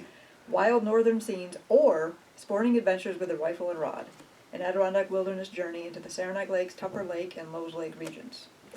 So it was originally published in 1857 by Samuel Hammond, and we've actually done one of his books before as a reprint, Tramp in the Chateauguay Woods. And he had another book that we didn't do, but someone else did, Hunting Adventures, something or other. Oh, maybe we might do that eventually. But I recall, when we do historical reprints, we actually take the original text and remake it into readable text. A lot of the companies, if they do historical reprints, they just sort of photocopy the old book. And often, for whatever reason, I don't know if it was a materials issue or what, but they often use small fonts back in the olden days. I don't know. Very small, yeah. So I thought, so apparently older people didn't read because there's no way, a younger person might struggle to read this tiny font. So we put it in a more, modern, sizable font that people can read more easily. And these are interesting because these are hunting adventures back in the 1800s. So back when, the Adirondacks were first becoming popular and the Adirondack guides were still a big thing. So it's interesting to read, all the adventures of these men back then. And if you love nature and you love hiking in the Adirondacks, that's the importance for me because I don't hunt. But that gives you a look at everything as it was back then. 1857. Yes, Right. and they don't just describe the hunting; they describe every place they go, the waterfalls and everything. It really is interesting. Yeah, the nature, to see their camping experiences, they're hunting, they're fishing, they're canoeing, all sorts of adventures. Yeah, because at times it was legal to hunt with dogs, so that's how you hunted deer. They weren't great hunters; they just had the dog chase the deer back to them, or shoot them in the water. That was the most common thing. Just get the deer in the water and then shoot it. So this is another historical reprint. This is from 1852, and the author's name is J.V. Huntington, but the J.V. stands for Jedediah Vincent Huntington. And Friendship, love, sickness, danger, physical hardship, religion, and death all play a role in the first novel based in the Adirondacks. That's the called reason The I wanted to Forest. do this one. I like to do all the most famous and most important books, and this one is that in the sense that it is the first novel based in this area. And, And, reprinting, So, we mentioned last time, This we is mentioned, Jedediah. this is he. So there's a, was it 1920 what? Oh, 1923, anything, unless someone actually paid or did whatever to renew a copyright, generally anything before 1923 is considered public domain. The laws changed around 1920, and they've changed a few times since then as well, but that's the main date where pretty much anything that was done before that is off copyright and anybody can reproduce it if they wish. classics like Alice in Wonderland, any book back then, you can Right. just, anybody can take it and reproduce it. It's free. Well, But nowadays, a copyright is considered, and it used to also be that you had to register that copyright in order to have it. It wasn't enough just to print a book and say it was copyrighted. And you also had to have the little C with the circle, you had to have that in the book.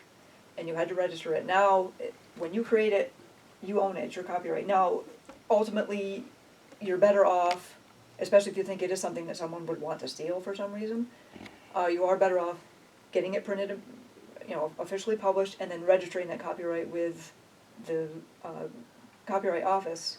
So then you have some recourse. If someone does try to steal your work, it gives you more recourse in order to file some sort of suit against them and try to recoup your losses. Yeah, And I've had my work stolen several times in the past, and I went after the people who did it and actually got a cash payback because of it.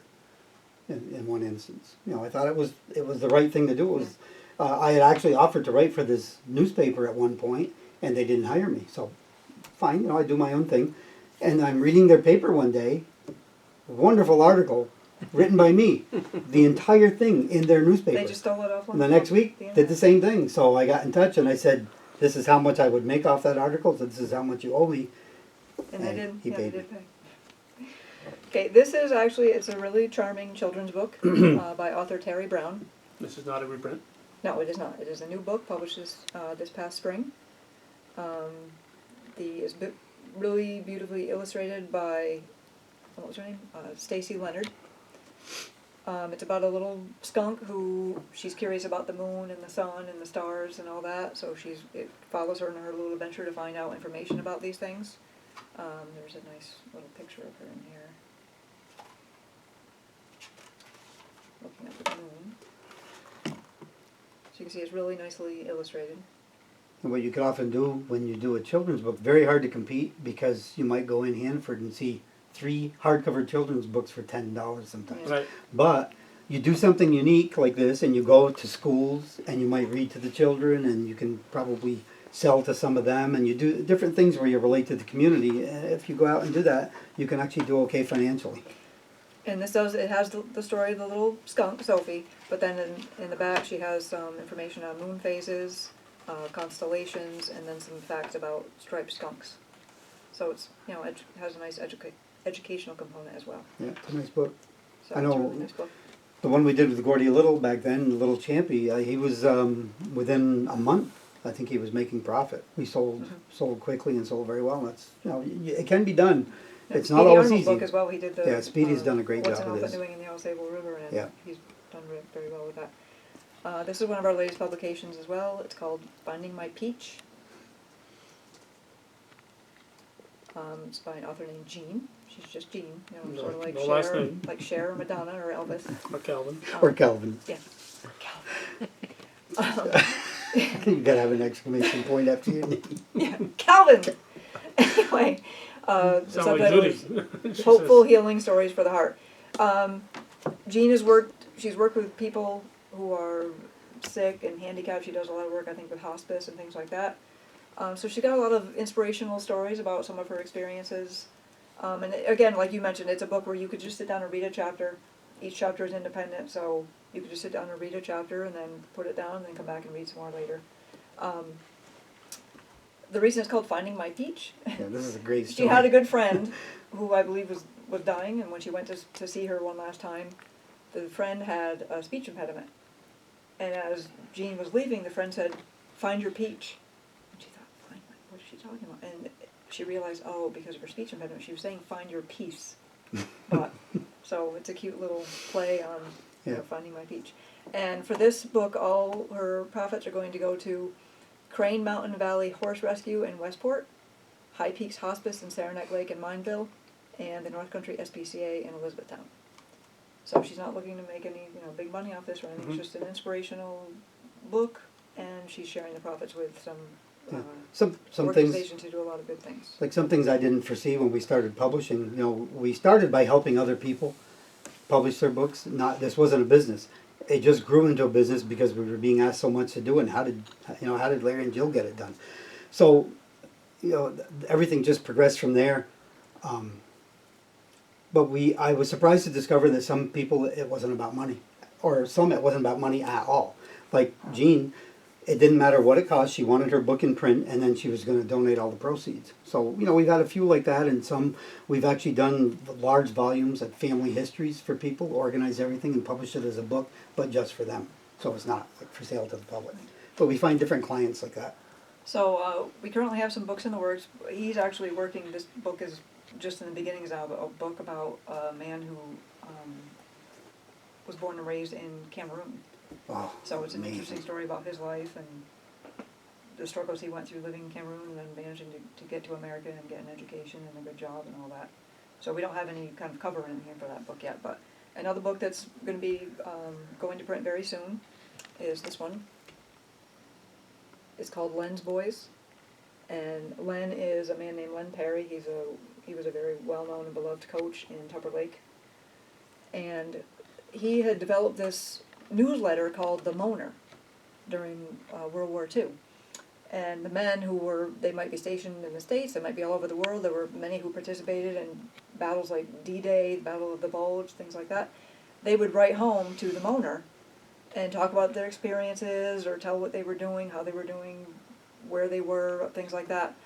And eventually those letters were archived and they were in the hands of the Blue Mountain Adirondack Experience, used to be called Adirondack Museum in Blue Mountain Lake. And a man named James Ellis, the co-author in here, the main author is Carol Payment Poole. We've done a book for her before, and she has other books as well. He had approached her about possibly putting these into a book. So at some point, someone had, I guess, digitized the letters. I don't recall exactly if it was Jim or who it was, but so they had to transcribe the letters. So that was a major endeavor in itself. And then she actually researched all the men who'd written letters, got their bios, when they died, what they did in the war. Just a huge undertaking that she took on, and as a result, the book is going to be nearly 500 pages. Wow. And it's going to be a really great resource for people who, not just people in Tupper Lake. I mean, obviously it would be interesting to them because these are probably their relatives or ancestors. But I think anyone who's interested in World War II history would find the book very interesting because these are first-hand accounts of these soldiers and their experiences both here and overseas during that time. Yeah, he might write from basic training and then some facility in the States, and then suddenly he's in Okinawa or somewhere, and you get a feel for what it's really like. It's just, it's very interesting. It's very well done. She writes a nice lead-in to create a flow from letter to letter. Well, I'm trying to remember. The Berlin Express, I think, is a movie I just watched over the weekend or last week. It was done in Germany in 1947, so it was shot there with all the rubble, and, Yeah. in Frankfurt and Berlin and so on. So it's a movie, but it's historical. It's not Hollywood sets. Right. So it's the same thing here. If you're interested in World War II, these people were there. They're telling you what happened in their lives. Right. So it's not somebody else's interpretation. Oh yeah, there was a terrible, was it Nunzio or someplace, some Italian beach anyway, where people were pinned down and a lot of Americans, a lot of other soldiers were shot, and they were just left laying out in the sun because nobody could move, nobody Right. could get to them, Yeah. and they described the horror and the smell, and some of the guys from Tupper were there. They could describe it firsthand. So yeah, it is really touching, I think, to read those letters and to see you're seeing kids grow up. Some of them actually, as Carol points out, we don't even realize it when they were of draft age. They were age 18 and they still had 7 months of school to go. Send them off to war. They come back years later, you have to go finish high school now. You actually had to stop high school. They didn't let you graduate. You just went. Wow. Yeah. It was a Different time. yeah. Well, it was that war wasn't a war of choice. Yeah. No. So another book that's going to print very soon is called Finding a Woman's Place by author Lorraine DeVal. We've also done a couple of books for her. She did her memoir a few years ago, and then she wrote a book on quiet water paddling a couple of years ago Yeah, as well. it's good that our clients keep coming back. And this is about a 1970s feminist collective in the Adirondacks, and I'm still going to giggle when I say this. It was located in Athol, New York. That's Athol. You're supposed to laugh heartily like you did in the first Athol. show. Yeah, I said I was going to giggle. You actually laughed harder than I did in the first video. So you're just as juvenile as I am. My mom laughed too when Anyway, we mentioned the place. So it was basically sort of like a commune, but for women, and women who just, like there was one woman who told her story that, you know, she wasn't married and they had kids and things were going okay, but at some point she wanted to go to school and possibly have some sort of career for herself, and her husband didn't want that. He liked having her, you know, under his thumb, reliant on him, and she wanted some independence. And so these women, a lot of them had similar stories, or they just wanted to explore just living among other women, and they tried to rule kind of by consensus instead of having any one person in charge. Some of that didn't work out all that well, but you know, they really gave it a try. And there were lots of other communities like that around the country. There have been books written about them and how they worked out. But it was just, you know, women just trying to kind of find their place in the world during, this was what they called the second wave of the feminist movement, and just trying to see how they could kind of fend for themselves and learn how to take care of themselves, like, you know, maintain a property, take care of things like electrical work and plumbing and things like that, instead of having to always rely on men. And, you know, so this was just sort of a bold experiment that they tried out. I believe it was open from 74 to 82. And Lorraine, she had visited there once or twice herself back in the day, and I think someone actually had mentioned something about it to her, and that kind of sparked her interest, and she actually started trying to find all these women, and she got in touch with them. One of them is living in Florida now. She managed to get in touch with her and visit her, and she actually organized a whole reunion that they had this past year, or this past September. Okay, and the book covers all that, so it, you know, the evolution of the very first attempt at it in Paradox, and then settling in Athol. Did I say that correctly? I live. I'm very sorry. Okay? And then the growth of the whole community, and then how the movement finally faded. But she covers everything, and then imagine the fun though as an author when you're doing this. Then you get to find the people who created the movement. She actually found them and spoke with them, and dinners and interviews. They and actually had, gatherings. I think they had a gathering at the Thurman Yeah. Town Hall last year, and then this past September they actually had a reunion. So that was pretty neat that Lorraine managed to, Oh, yeah. you know, she was basically the person who put it all together. I don't think it would have happened without her. Now, this is coming. So- These are coming soon. Yes, These aren't- both of them, we're actually, with both books, we are in the index phase. Now this book has, The Woman's Place has a much simpler index. Carol, with the Lens Boys book, she did a very extensive detailed index, so that's taking a bit longer because it's not as simple as just finding the terms. She's got some more sort of abstract terms that you need to go find them in, find the passages in the book that pertain to that, and then put that page in. Rather than, like with a name, you just go find the name and see where it's mentioned in the book. That's pretty much it. Once in a while you have to see, well, okay, he's mentioned on page 100, but does the discussion continue to page 101? But for the most part, you just, yep, the name's on that page, put it in there. But she's got some more abstract Indexes terms are that need to, horrible logic puzzles. that You requires a always lot think more you can do it, and you think software can do it, and then when you try it, you realize this is why the national publishers have a guy who spends 4 to 6 weeks just creating an index for one book. It's just a massive undertaking. Yeah. That it's such a it's an intricate puzzle. Yeah, I can imagine. So these books you print here? No, the historical reprints we do, Huh? but, you know, for instance, you know, like this book, these were done by our printer that we use out in Illinois, Okay. called Versa Press. We've had different printers over the And years, obviously, but, this one is done by Versa. Yeah. right, yeah, we definitely don't have the ability to do hardcover here. Right. Yeah, we did mention before, we've worked with other, we had one in Rutland. We tried locally, but the cost is just too high per copy for us. If you can save about $1,000 or $1,500, you know, you just have to go elsewhere. And then we had a So- printer down in Albany as well, but they had made a couple of mistakes that we just couldn't tolerate anymore. So we ended up asking North Country Books who they use, and they told us, and we've had very good luck with Versa. Yeah, we were for trading years now. favors, and Yeah, we I said, prefer I'll to do do this for you, things- and you tell me who you think is good, and we tried them, and it's worked out pretty well. We'd prefer to do things, locally or at least within New York State, but we definitely Definitely. want to do stuff within America. We don't, in fact, one of the egregious mistakes that other printer made, without asking us, they sent our book, outsourced it to Canada. It was actually the first edition of Terror. So we get the book back, they've taken it upon themselves to change where it says printed in the United States of America, they changed it to printed in Canada, and the price, because Canada considers themselves sort of European, they use commas in their dollar amounts. Like we would say 25.00, they say 25,00. So they changed the price format as well. And we weren't very happy with that, because we want to do business in America. Nothing against Canada, Right. That was but, the end of that one. we do want to try to do as much business in America as possible. We're not looking to outsource, even if it saves us money. We want Right. to know that Americans are employed doing Plus, this. we're in charge. He wasn't supposed to do that. Right, So yeah, they did I it already without made the asking decision, we're dumping So that them. was kind of So we the last started straw. looking for someone else. And there are others that, that want to do business with us, but these guys are consistently good, and if there's a problem, they'll correct it, because there's a lot of things, just shipping alone, so many things happening during shipping that, And the other, we have two people, Joe and Diane, who are our sort of reps or liaisons at the printing company, and we've developed a pretty good relationship with them over the years. So, we prefer to maintain that. And like I said, their quality is great, and anytime an issue does arise, they're usually very good about handling it. Now, do you keep copies of your books available here? Do you have everything that you've ever printed? Yeah. You can find. Somebody said, "I want a copy of that." Yeah, pretty much. Pretty much. Now, where are your books sold locally? Okay, let's see.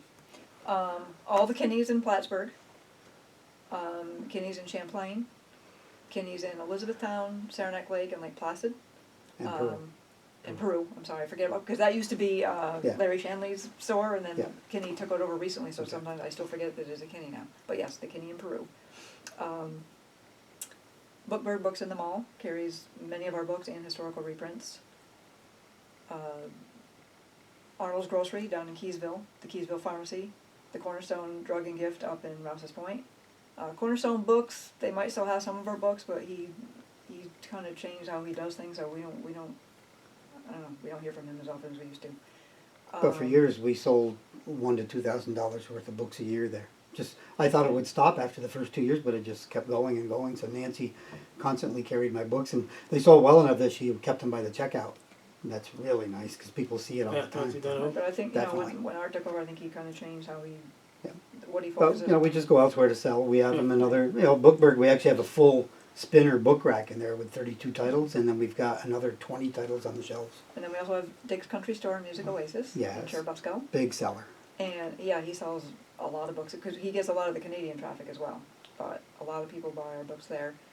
Bill's Bait and Beer in Rainersville, which is fitting because it's alliterative, and now we have Yeah. this being sold at Bill's Bait and Beer. It's Stop very- into Bill's Bait and Beer Gear in Brainersville and get your Bullets, Booze, Bootlegger, and all the beers. Beer. Yeah, he's a good guy. Very nice guy. And then also Mountain Mart up in Moores. More, they have a selection. We probably have, eight or 10 titles there, maybe? I'm not sure.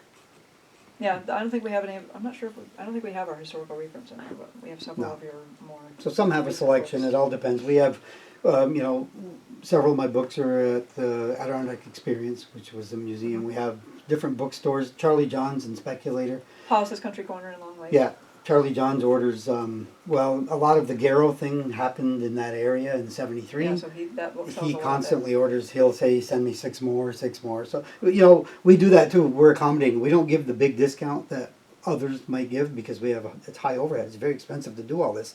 But we also pay for shipping, and if they only want 3 copies, we'll send them 3 copies. Right, and we don't have we'll any pay the minimum cost. for them to buy, and like we get like a couple of stores that have bought Terror, and they might only buy 2 or 3 of our titles because that's what they do Yeah. more of special. order Schenectady, type things. they're open.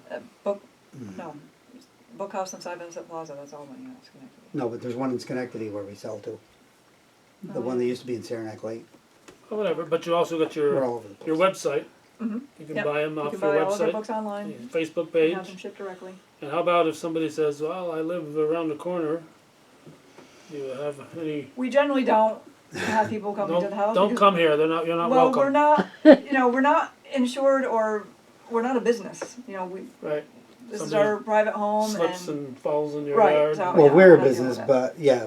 the house and we is, have our books in enough stores in the area now that there's really no reason for anyone to have to come directly here. They should be able to go find the book near them, like I said, at Kinney's, Bookburg, in the area, so. Well, maybe you could take a page from Pizza Hut and offer free delivery. Because we have so much free time, Calvin, tons. We're pretty much just sitting around here twiddling our thumbs all the time. yeah, Just a, this just a- book was just a suggestion. almost a death of me, that one. Boy, that was, the Almost a death hours, of me too. I did I some, had to listen to him whine about it like every you day. know, I gotta do the violin. I did some crazy things though, it was caffeine and I hit it hard for 2 months. So we're living on Oh, With this one I did living on Mountain actually, Dew.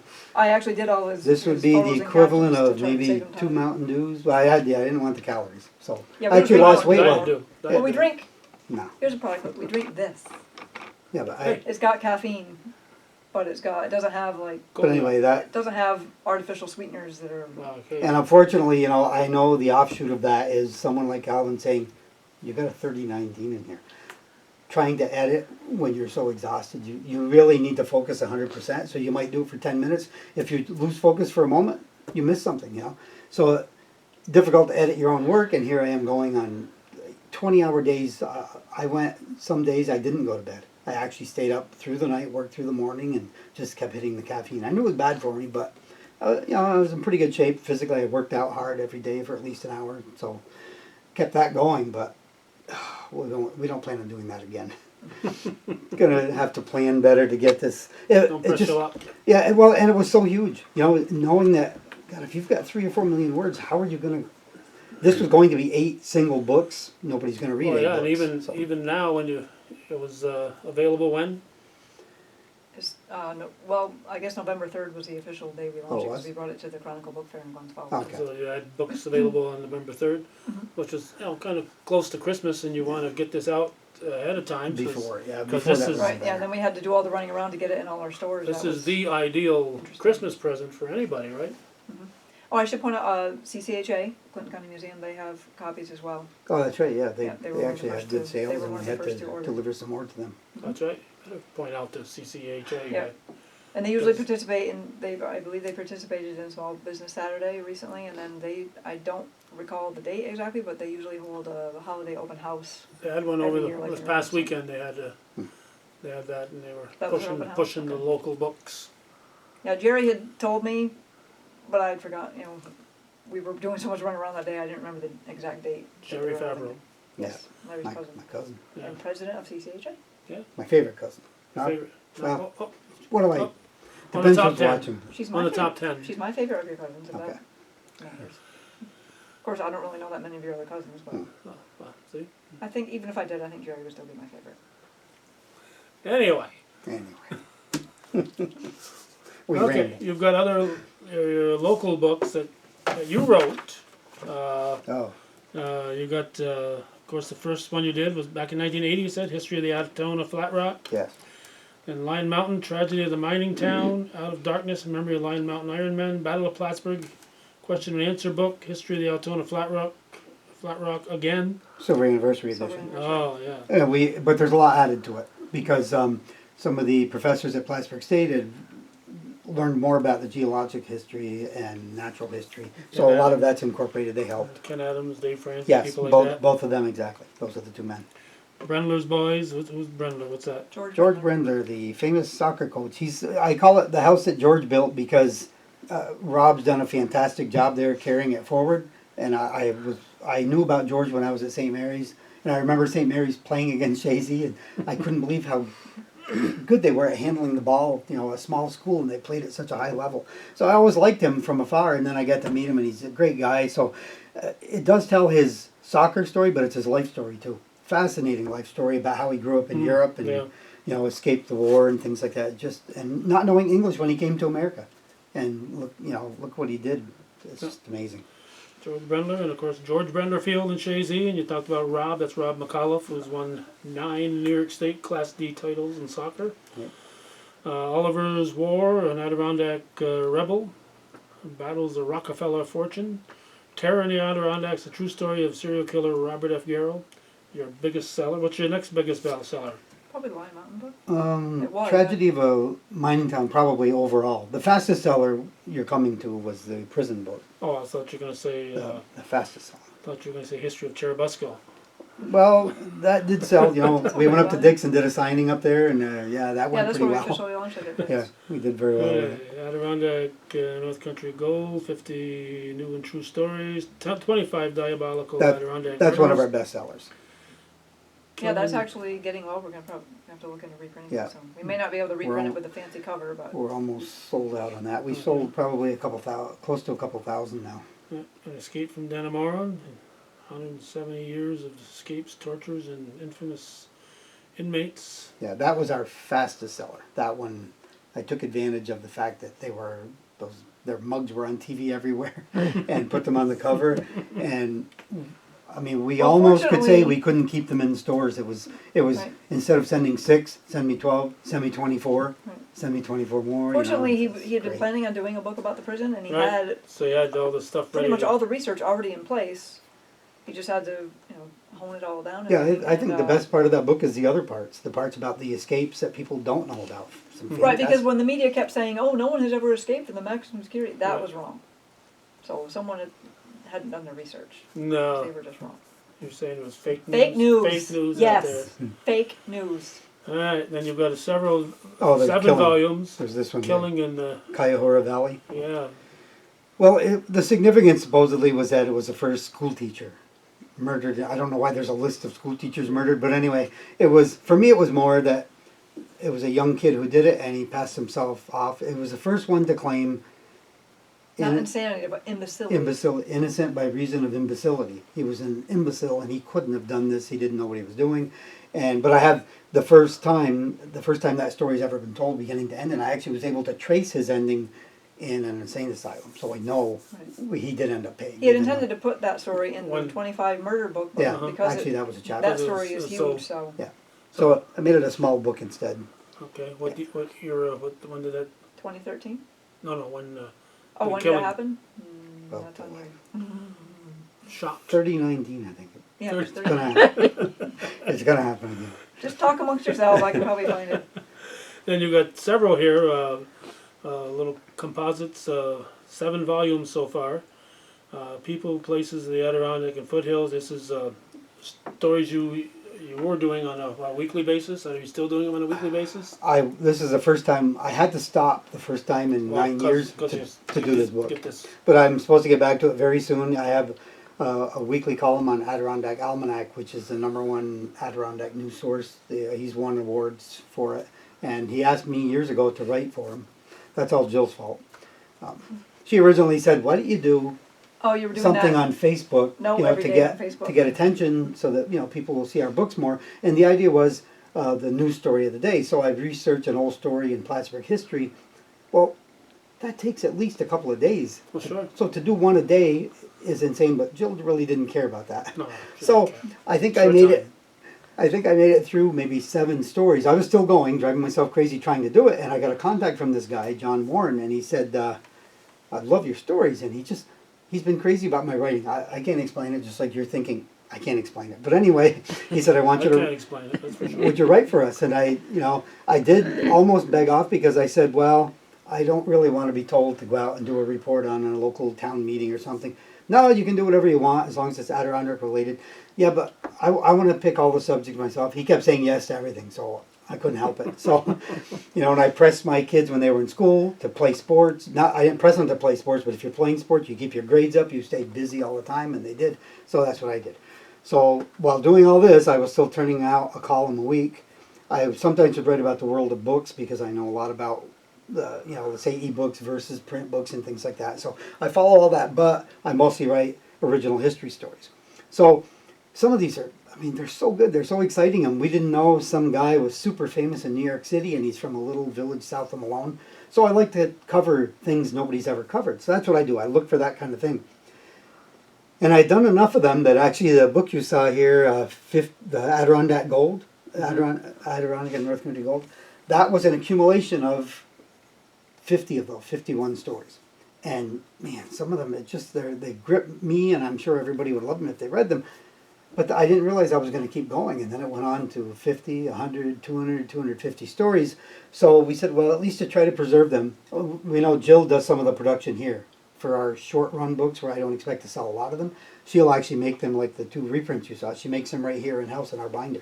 So she does these, and we've filled 7 volumes so far. I actually have enough for 1 or 2 more, but I just haven't had time to do the publishing work. But each one is 200 pages exactly.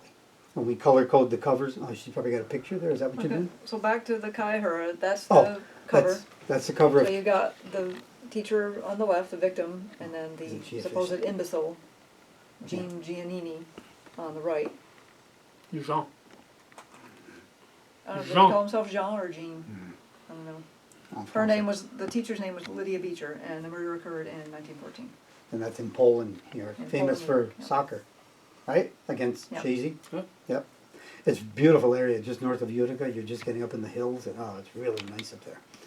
Been there several times. And you're showing a picture of the series? Oh, okay.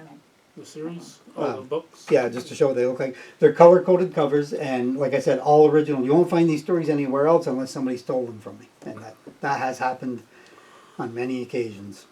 Well, I these just- stories are out there, but they won't find But it's- exactly written the way you read them. Well, they steal the whole thing, even with my name sometimes. I know, but Yeah. I mean, those stories are still. You're writing facts; those facts are still out there. Well, you'd have to piece it all together. Yeah, There's the a, research. there's a picture of but, volume 1. They basically find the covers follow the same. you know, format, whereas I'm different good cover enough books- at digging that I have the forensic people looking to say, wait, where'd you get this information on this cold case? So, you know, you want to avoid. It's terrible to make mistakes like putting 3019, but it's worse to make factual errors that somebody, know. and you want to avoid that as much as possible. So, like with 25 Diabolical, I didn't realize at the start that I need to be able to solve every case. You need to find the resolution. If this guy got out of it somehow, you have to know everything, and it's not always there. But the good thing is, when they're murder stories, most of that has been scanned. If you dig enough, you can find the court records, and that's the key. When you have the court records, then you can at least have what people went on record saying, like I did with Robert Garrow. I have all the psychiatrist reports. I've even got the, what do you call the psychiatrists have him look at to see what he sees? Oh, the Rorschach test? Yeah, the Rorschach, all those, even had copies of those. Autopsy photos, you can get all the records. So that, to me, that's important, you know, and you'll see someone online saying, well, he didn't get that story right. Well, they're just full of it because you had to cover everything. You need to know the all-encompassing story, and then you write the book, which is smaller, and someone would say, well, why didn't you include this? You write the book to tell the story and to get people talking, and people start discussing what happened to them related to Robert Garrow. So, and it's interesting, and it's fun to talk with them and hear their stories. Like, how many times have people told us, Robert Garrow was right in our cabin, or Yeah. he came to my window at night. Yeah, he was in prison at the time, but you know, Sure. we do get a lot of that. So you, Boogeyman. you just humor them and say, oh, really? Wow, that's amazing. What can you say? Yeah. Okay. Anything else that we? Oh, yeah. No? We're out of things to say. What? Yeah. No, Well, This is yeah. the first. no, Larry's, I just, December 10th, 3019. We have a Larry's lot out of of things to say. we have a lot of other pictures we can knew? look at. That's but where that 3019 came from. Oh, yeah. That's when he's gonna Oh, run we out of fast things. forward to 3019. Yeah, that's why he's gonna run out of things to say. Come to his fill, I think. So let me see. Bullets, booze, bootleggers, and beer. Did you work a long time to get the order you want to put those in? Yes, I did. That was mostly done on a treadmill, an hour at a time, thinking, what would be a good title for this? Well, I would have put the beer first, but Well, you save the beer for the end. Say the best for last. Yeah. beer was big up here. Beer and ale. Yeah. were- And this is what they drink here. Strictly I like the little eyeball on the neck of the prohibition. Prohibition is you come in here. That's what they're sipping on. Yeah, Yeah. These are all empty, you'll notice. So That's right. Yep. that's why this You is such a chugged them good all before show. the show. Prohibition ale. That's why we're acting so goofy when Judy first started rolling. We got this at Inktel's, right? Tells right.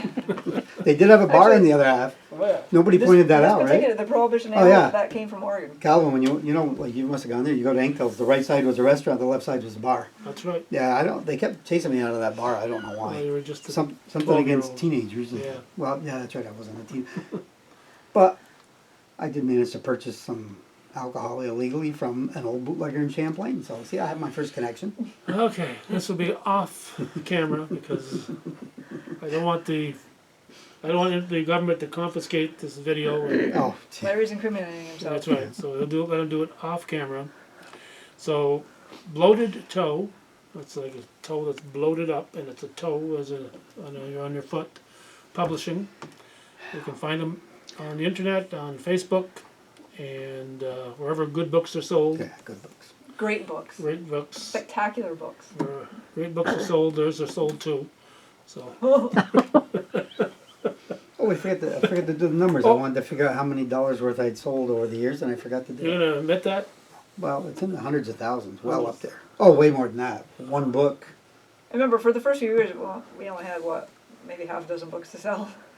It's Well, only yeah, has it took a been- while to build So if up. the IRS is listening, pay close attention. Oh, yeah, we pay. Oh, our we don't taxes. cheat on our We taxes. pay everything. I've even had relatives say, well, I don't have to pay tax on this, do I? Well, I do, so yes, you do. Yes. I have to pay it to New York State whether I collect it from you or not, so guess what? I can tell you You gotta account for that book. a really brief story where I was on my own doing that Altona book, and you had to become a business. So I did. I went and got a number to collect state sales tax, and you had to forward it to them. So I'm just doing this on my own. My business name was just Larry Gould.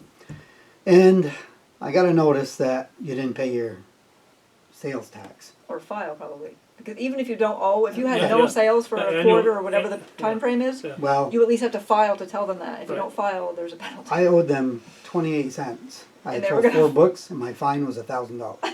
$1,000. $1,000. For over 28 cents. So I can tell you, there once was a tax office in Plattsburgh, and I went down there, and man, I don't remember crying, but boy, I was pretty upset. And I said, $1,000 fine for this? You have to file your taxes. That's how they punish businesses. You see all the time in the newspapers. You wonder, how can you afford those big fines? So avoid it. Plead the pauper. Yeah, I should Yeah. have. Huh? Yeah. So anyway, well, it gets worse because they erased it, and then He did it again. I don't know. Within another year and a half or so, you're supposed to file. How often was it? 4 times a year, and I missed one. Right. 'cause Now I didn't they've sell got any it so books. smaller businesses I like hadn't ours sold can any. just Sales file were once down. a I year. had sold almost 1,000. I almost sold out by then, and it just didn't occur to me. And then they fined me again, and that was the end of that. So the guy says, "Look, what I should have told you was file annually." So they changed me to annual, and that was no problem. I didn't know that. So every year, that And now book. they do it automatically. We- If you start a new business, they'll start you out at the 4 times a year, but then if you don't have probably sales like in the millions of dollars, then they'll put you down to once a year. So it's But anyway, easier. that book sold. I did over 1,000 then, and Jill's idea was to do the silver anniversary edition, a lot of additional information, and like I New said, the photos history and that the things. professors researched. And we did that one, and I think we did 500 at first, and we've reprinted lots I of think we times. did Now 1,000, and then we Jill- did Oh, was it 500. 1,000? So that's been actually a big overall seller, but it's Yeah, over the yeah, course we of still time. get quite a few orders for that. But it's what they call your backlist, where my current book will be selling, but I'm also selling, say last week I sold 8 or 10 of the Garrow books and several of the others. We had somebody ordered 3 Oliver's War. So you get an income of say 25, 30, 40 here and there. I used to think it was ridiculous, but it really adds Yeah. up. Yeah, substantially. Penny So, here, penny there. and All of Yeah. a sudden you got a nickel. yeah, Yep. Yeah. All right. let the days pay for me now. So, Bloated Toe Publishing, their latest one in 2019 here is Bullets, Booze, Bootlegging and Beer, a story of Prohibition in northern New York. So you don't have to just live in the Champlain area. If you live in Watertown, Oswego, or even down in Poughkeepsie, Peekskill. Well, Peekskill. They might be mentioned there, but Yeah. generally Yeah, the but capital there's- region. Yeah, but people can be, Oh, people sure. in Chicago want to hear about bootlegging. Oh beer. yes, yes. Yeah. This is for everyone, really. It is. It It's, is. So I want to thank Larry and Jill for doing this, and Judy for Thank you, Judy. keeping that camera on her shoulder. She's holding us on her shoulder all this time. Very Yeah. steady, isn't Yeah. she? Yeah, It's Yeah, just she is. amazing. Amazing strength and stability. And thanks for watching Hometown Cable.